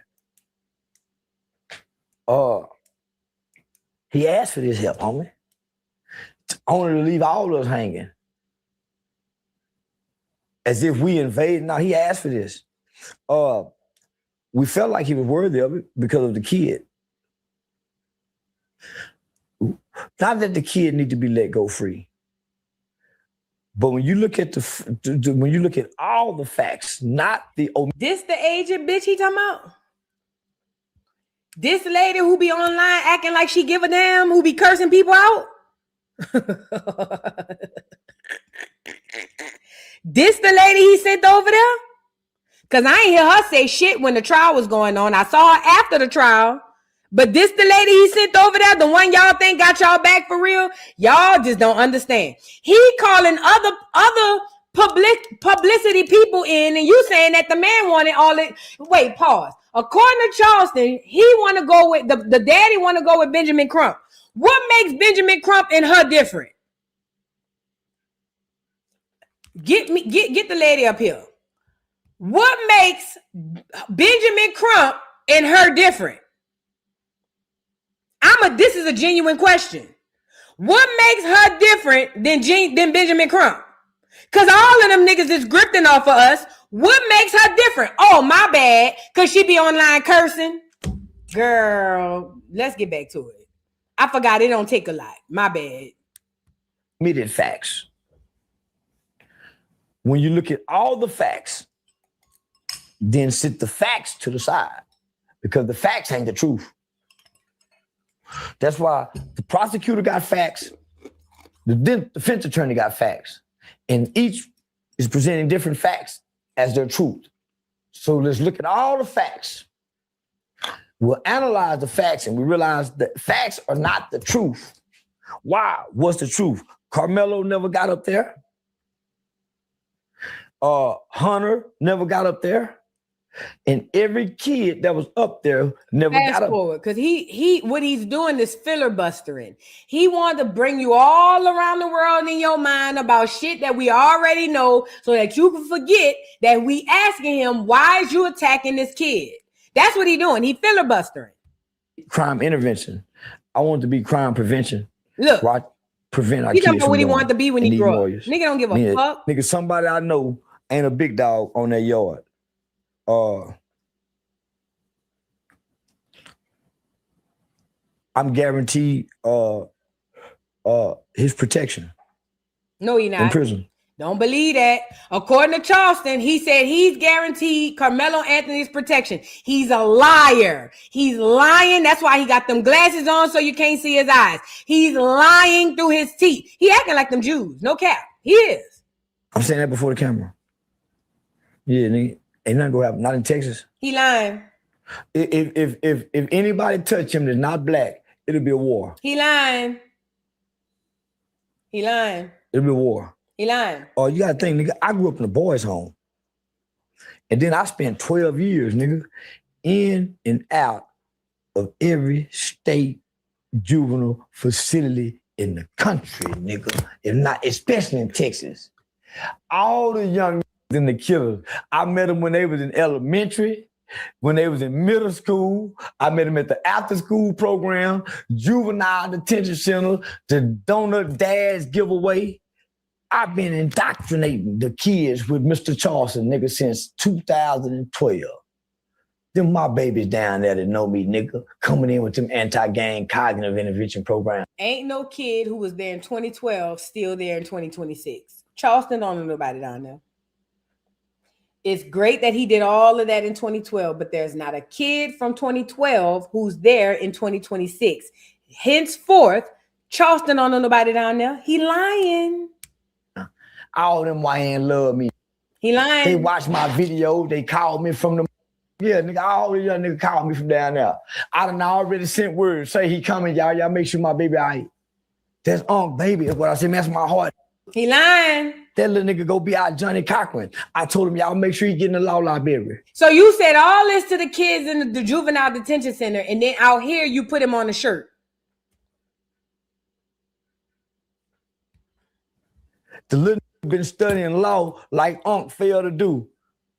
When he graduated from high school out there, on classes at the adult parole office off McCart. He lying. He filibustered. Let me forward him up. Why you got to carry? You've been carrying low with the family the whole time. So the people who had the money ready to direct it from my account, I told them nope. He lying. A popular major rapper. He lying. Say, hey, call and say, is he really serious? You really getting off? Yeah. And y'all seen this rapper say, yeah. There's some big name rappers said they was gonna give. Some big name rappers that said they was gonna give. And because I backed out, they've backed out. Because nigga, people really, if you really Google my name and really look up and research me, my character and credibility speaks for itself when it comes to this type of shit. So am I still gonna help him? Of course I'm still gonna help him. With my money? No. I'm gonna send him books to read. Because I don't think they know how to come for this appeal because they're making it about a white jury. If you go try to make it about a white jury, you lose. Why? The lawyer participated in the jury selection. And there's nothing on record for him objecting. Not only that, they didn't give you all white people. They gave you some Mexicans, some Asians. They gave you some minorities. Checkmate, niggas. Niggas don't want to look at the skin color. Checkmate, niggas. Yeah, white with Latino ethnicity. White with Asian, Pacific Island ethnicity. So, no, we put other minorities on there. Have you ever seen an all-black jury before? Never. They'll never let an all-black jury happen. That's crazy. Never. So this is how I plan to happen. I made some shirts that white people can wear. I called my lawyer, Blanca Greenstein, my Jewish attorney, and I said, "Hey, can you? I need to trademark watermelon felon." Is it called? No, I told my lawyer I need to trademark watermelon felon because that's what I heard his dad say. Hey, I got a new name for Karmelo since you think you should. Watermelon felon. I said, boy, that's pretty catchy. Yeah, little born in rubble, that's pretty catchy. Little short fat motherfucker, that's pretty catchy. So I said, God damn it, you know what? I'm gonna make some adjusted for a Karmelo shirt. I said, nah, I ain't gonna wear that. I need some shirts for white folk. Because right now, no matter how we feel, Karmelo is a convicted killer, a convicted murderer. So we can't change that fact. Because I respect the law. I respect due process. I respect a jury's decision, no matter how I feel about it. I respect the fact that he went through a jury decision so he can have all his rights. Do I like the decision? No.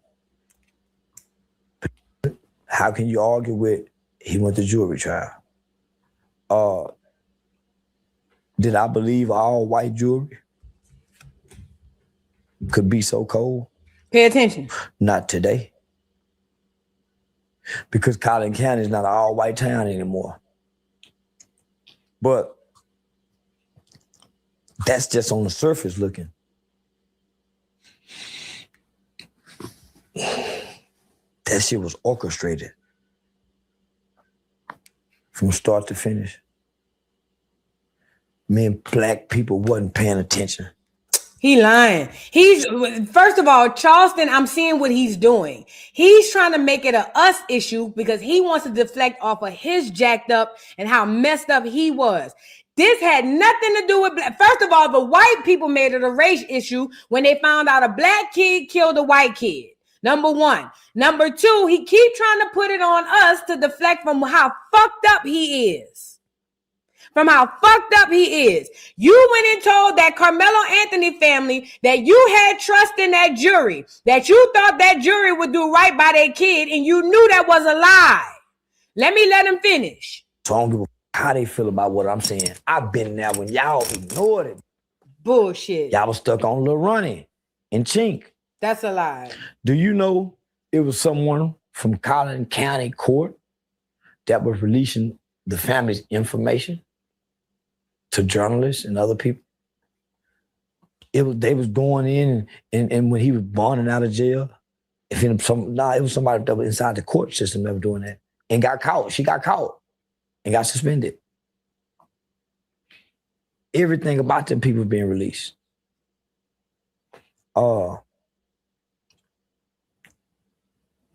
So nigga, I'm selling them shirts for white people. I'm making them shirts. White people need some shirts. They want the watermelon felon shirt. They just can't have a site that they can buy and sell it from. Because if they would, they'll protest it and try to shut it down. Black people can't protest me and say, man, we don't want them shirts. Yeah, Nick. So if Karmelo Anthony reach out to you personally and say, hey, I need you to help me get an appeal attorney, are you going to help him? What you going to tell him? Nah, homie. Your dad and them, I can't disrespect your parents. He can't help Karmelo Anthony. Charleston likes to make this about the parents, but this has nothing to do with the parents. He can't help Karmelo Anthony. He is a product of the Jew plantation. They tell you what you can and cannot do. Charleston has already been given his orders, and whether he want to help Karmelo or not, he can't. On top of that, I don't believe for 1 second that Charleston created those shirts because Charleston wanted to sell those shirts to white people. I believe that the Metcalfs and the white folks behind the scenes are making him sell it on his platform as a get back. He don't give a damn about Karmelo. He don't give a damn about black people. He's doing what he's told. He's a good old boy. He's been doing this since he was a little bitty kid. Remember, he's been inside and out of the juvenile detention center since a baby. He's been taking orders from these crackers since a little bitty boy. He can't help even if he wanted to, but I don't think he wants to because he's an evil ass bitch. So even though this kid done said all these nice things to you, ain't had nothing but wonderful things to say to you, sweet kid, you even said wouldn't hurt a fly, done saved lives and everything, you would still look this kid in the face and say, no, that's because you can't, nigga. And your heart is dark. I remember when he first used to come on, he used to say stuff like, I used to pray, God, please don't harden my heart toward my own people. God, please don't harden my heart toward my own people. He can't harden a heart that was never there. Charleston don't give a damn about niggas. He went and rather find a Mexican tramp, a Mexican slut who he was hoeing out in the strip club and get her pregnant twice than to have a baby with a black woman, which is good on our end because we don't need to reproduce another one-eyed bandit like this. But I'm just saying, he never gave a damn about black people. Never.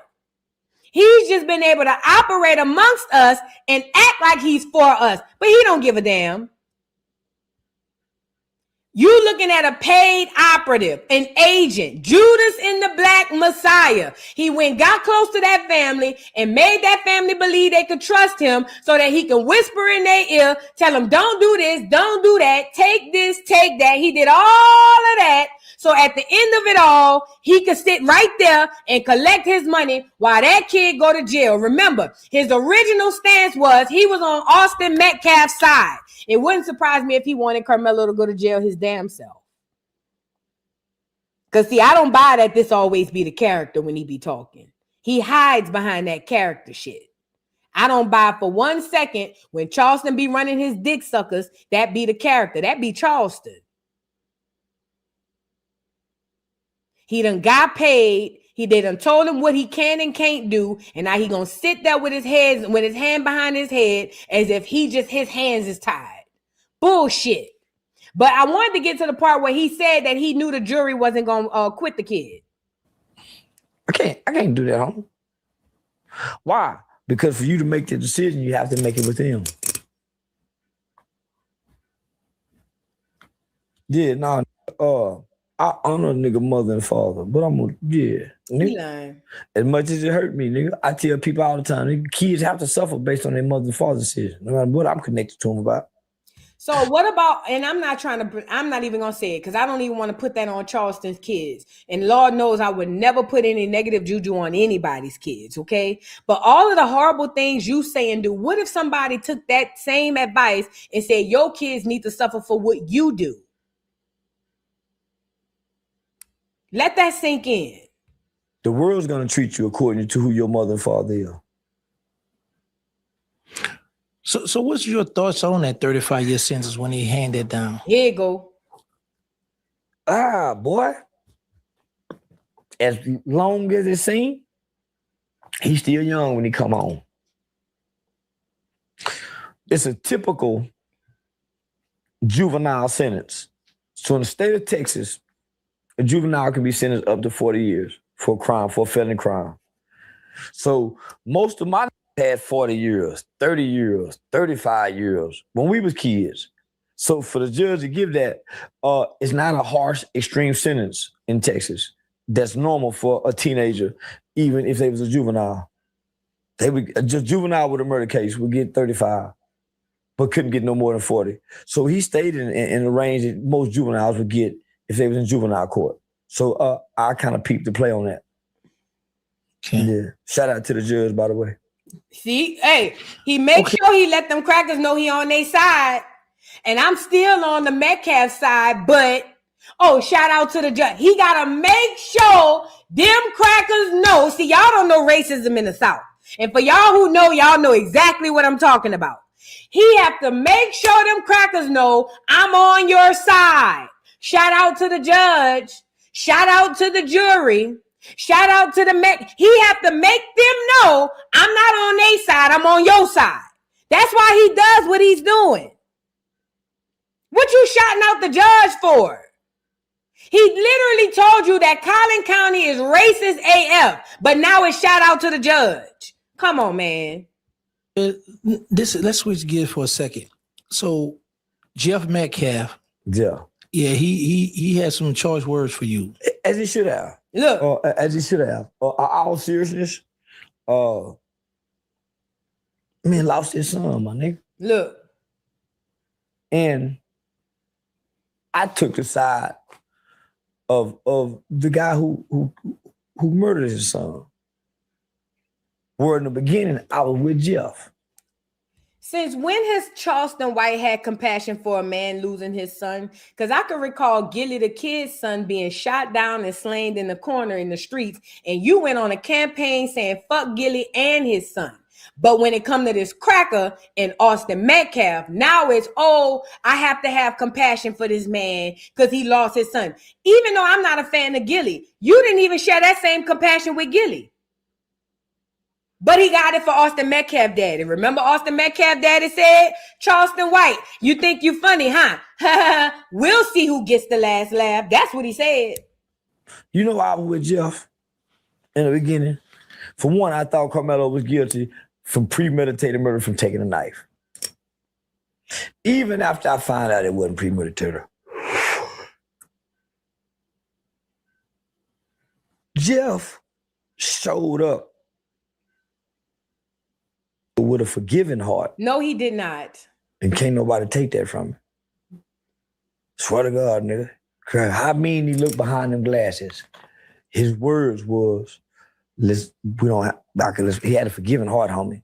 And that's what really stuck with me. I saw him up there playing the race card. I said, no, man. I even told Karmelo that, nigga, let's try to. He said, man, I don't know if you're trying to kill me or not, man. We had to kick him out. A man showing up with a grieving heart in front of the world. All black people. All black people. They using Charleston to make the Jeff Metcalf guy look like an innocent bystander who got caught up in this whirlwind of racial divide. So now Charleston is going to be, Jeff Metcalf ain't got to never clean up his image. They're going to make Charleston do it. Watch. Jeff Metcalf ain't going to never have to clean up his image. They about to make Rat Williams do it. 2 kids have an incident, and you got black people, adults, acting like they mad about what kids was doing and rejected that man in such an ugly, nasty way. Dominique them did. I'm talking about homie rejected that man in such an ugly, nasty way. You know what I told Karmelo's dad? You had your wife up there talking, the whole press conference. Nigga, I said, nigga, and y'all kicked the man out, homie. The man said, I said, come, we can still, nah, homie. So if I come to you trying to make something right, and I got the right to be mad about what I'm not mad about, and you reject me, I'll hate you. I'll hate you. So I understand how you feel. See how you coming up with excuses? I understand how you feel about me. You see it? He didn't understand how Gilly felt. When you drag that man's son in the media day in and day out, even when this man was burying his kid, you couldn't find no compassion then. But you got it all for Jeff Metcalf and them, huh? Yeah. Because I saw, man, this is 2 families up. And they done let this dad play the race card. They done up. He lying. So this family became a target with no protection and no security. So my convictions as a man, my convictions as a black man, my convictions as I'm gonna get them some protection, even if I got to do it. So I went to the internet. YouTube Premium is ad-free YouTube. And came in, because I'm not gonna play the rest of that. I want to back up to when he said he knew that the jury wasn't gonna side with that kid. Let me go back a little bit. When his son had killed the white kid in Collin County, he showed up in front of the world with Dominique Alexander and civil rights lawyers. They called me. Attorney Cole called me and said, hey, Charleston, can you help us promote the GoFundMe? Nope. I gave it to the white folk, the white family. That kid was wrong. I know once I see certain figures, once I know I see certain black figures and black faces, Lee Merritt, Benjamin Crump, Jasmine Crockett, Dominique Alexander, nigga, all these run together. Kim Cole. Okay, well, I have a question, because he's trying to say because he's seen all the people who was over there. What about her? Ain't this the bitch be with Quanell X? And they be on there cussing and all of that, acting as if they really for the niggas? What makes her different from Benjamin Crump? What makes her different from Jasmine Crockett? This is a dead ass question. What make this hoe different? She another paid agent. He told the Metcalf family to get rid of their agents so he could bring in his own agent. What make her different?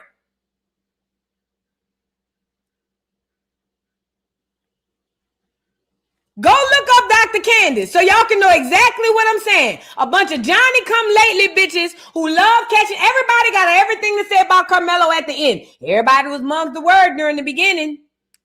Ciao. Nigga, all these Freddie Haynes, all these are the hooks and crooks to run together. Nigga, they probably ran off with $1 billion from the Black Lives Matter. Family never been in trouble. This man and his wife never been in trouble. They've never had a son. So they don't know what to do. These ambulance chasers went out there and brought them to the lawyers like they always do during the police shooting. Why do you think during the police shooting, you always see Ben Crump or Lee Merritt? You don't see no reason to stop him in Fort Worth. So they've always been my rivals. Because I wouldn't let them come. I used to expose them when they come to Fort Worth. I don't give a damn. He paid me $3,000 or $4,000. Told me the story. I believed him. I still believe it. I went and met with the kid. From the time I met that kid have had my heart. This is not a violent kid. This is not a homie. If I had to describe this kid in a cartoon, I would say this kid is his fleece is white as snow. But you got him on a shirt. Man, just a pure good kid. But you got him on a shirt. Smart, intelligent, fragile, frail. Try to seem confident, but self-esteem issues. Dad worked a lot. Dad wasn't always home. Kid don't know how to throw a punch.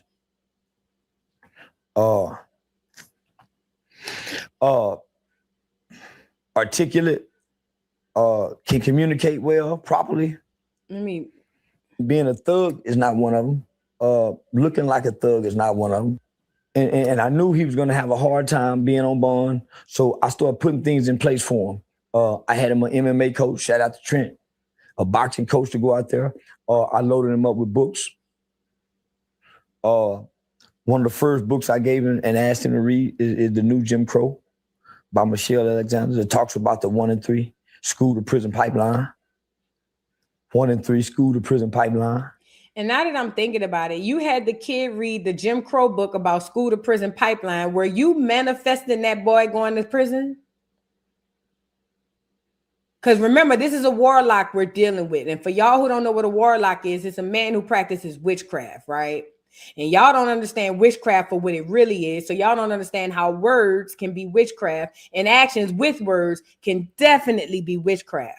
So you went and see this kid while he's out on bond and you load him up with books. One of the books was the school to prison pipeline. Were you manifesting or at least putting into the universe that kid was going to jail? Mind you, Charleston is the one who said when he first went nanny boo-boo that the kid, we going to get him hung and the kid's going to do at least 30, 40 years or over 10 years. That's what he said.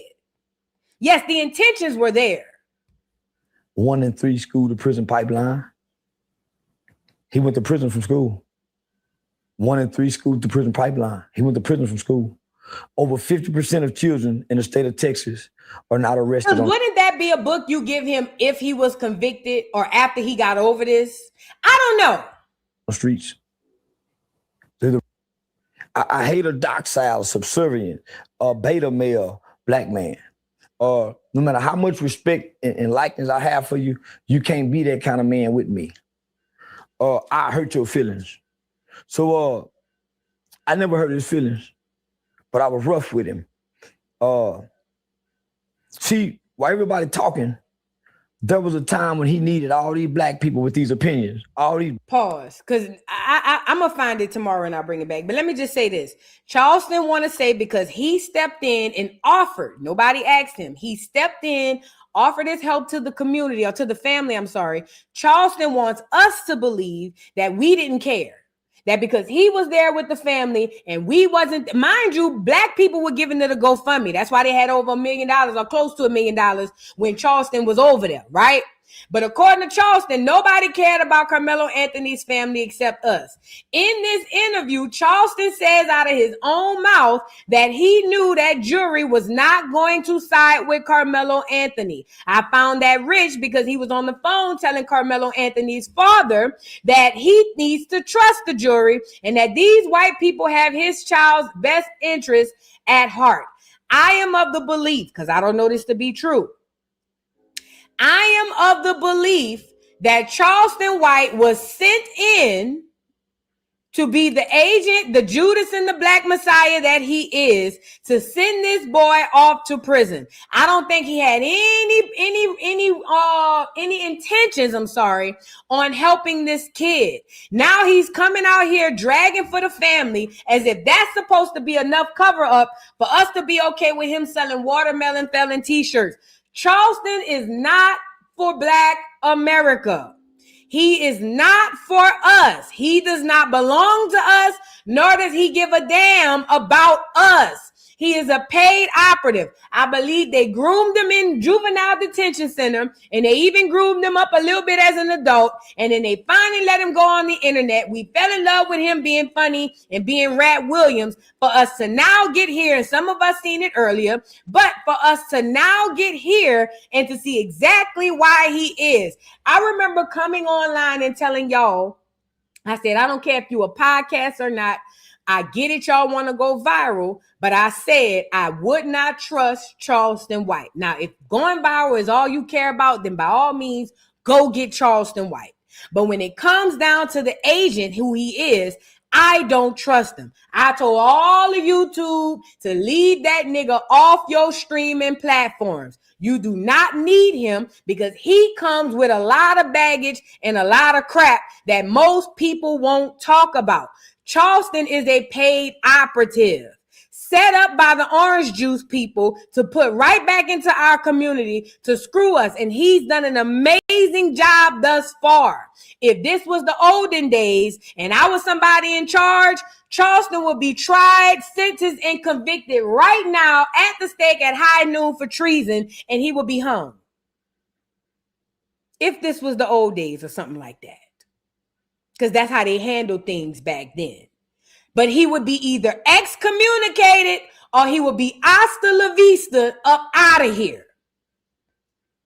Because this is what happens when you perform treason on your own people. Even America kill their own. If you get caught as a prisoner of war and you tell secrets, you better hope they kill you because America gonna tear your ass a new one.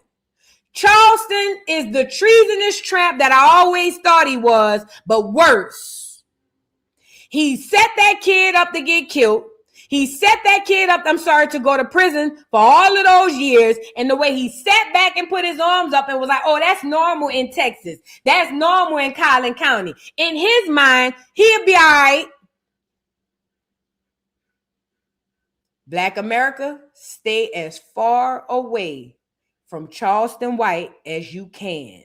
I don't give a damn what he's offering. Of course, he's going to offer money and resources. He got the Jews behind him. They help with nothing but money and resources. So he has a whole lot of that to offer. Do not fall for the banana in the tailpipe. Charleston White only cares about Charleston White. Karmelo Anthony's life is thrown away unless an appeal happens for at least the next 10 to 35 years because Charleston White wanted to go viral. Nobody called Charleston. Charleston went over there and volunteered himself for this shit. Nobody picked up the phone from Karmelo Anthony's family and said, get Charleston on the line. He went and found them people. All for him to do exactly what he did today. God sit high, but he looked low.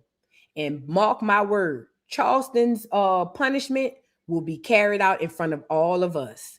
You got to know it. The way he showed out at is what God gonna whip his ass at. Everything that he's done, we will be rectified. And he's gonna punish that nigga in front of all of us. Mark my word. Watch. And I don't wish no negativity on nobody, but it is what it is. We'll see it. Penelope, thank you so much for the super chat. I appreciate you. Thank you, thank you, thank you. Amanda MBS, thank you for the super chat. Says there's a reason why MLK's birthday is a national holiday and not Malcolm X's birthday. This nation will never celebrate anyone who actually means FBA any good. Facts. That's the point.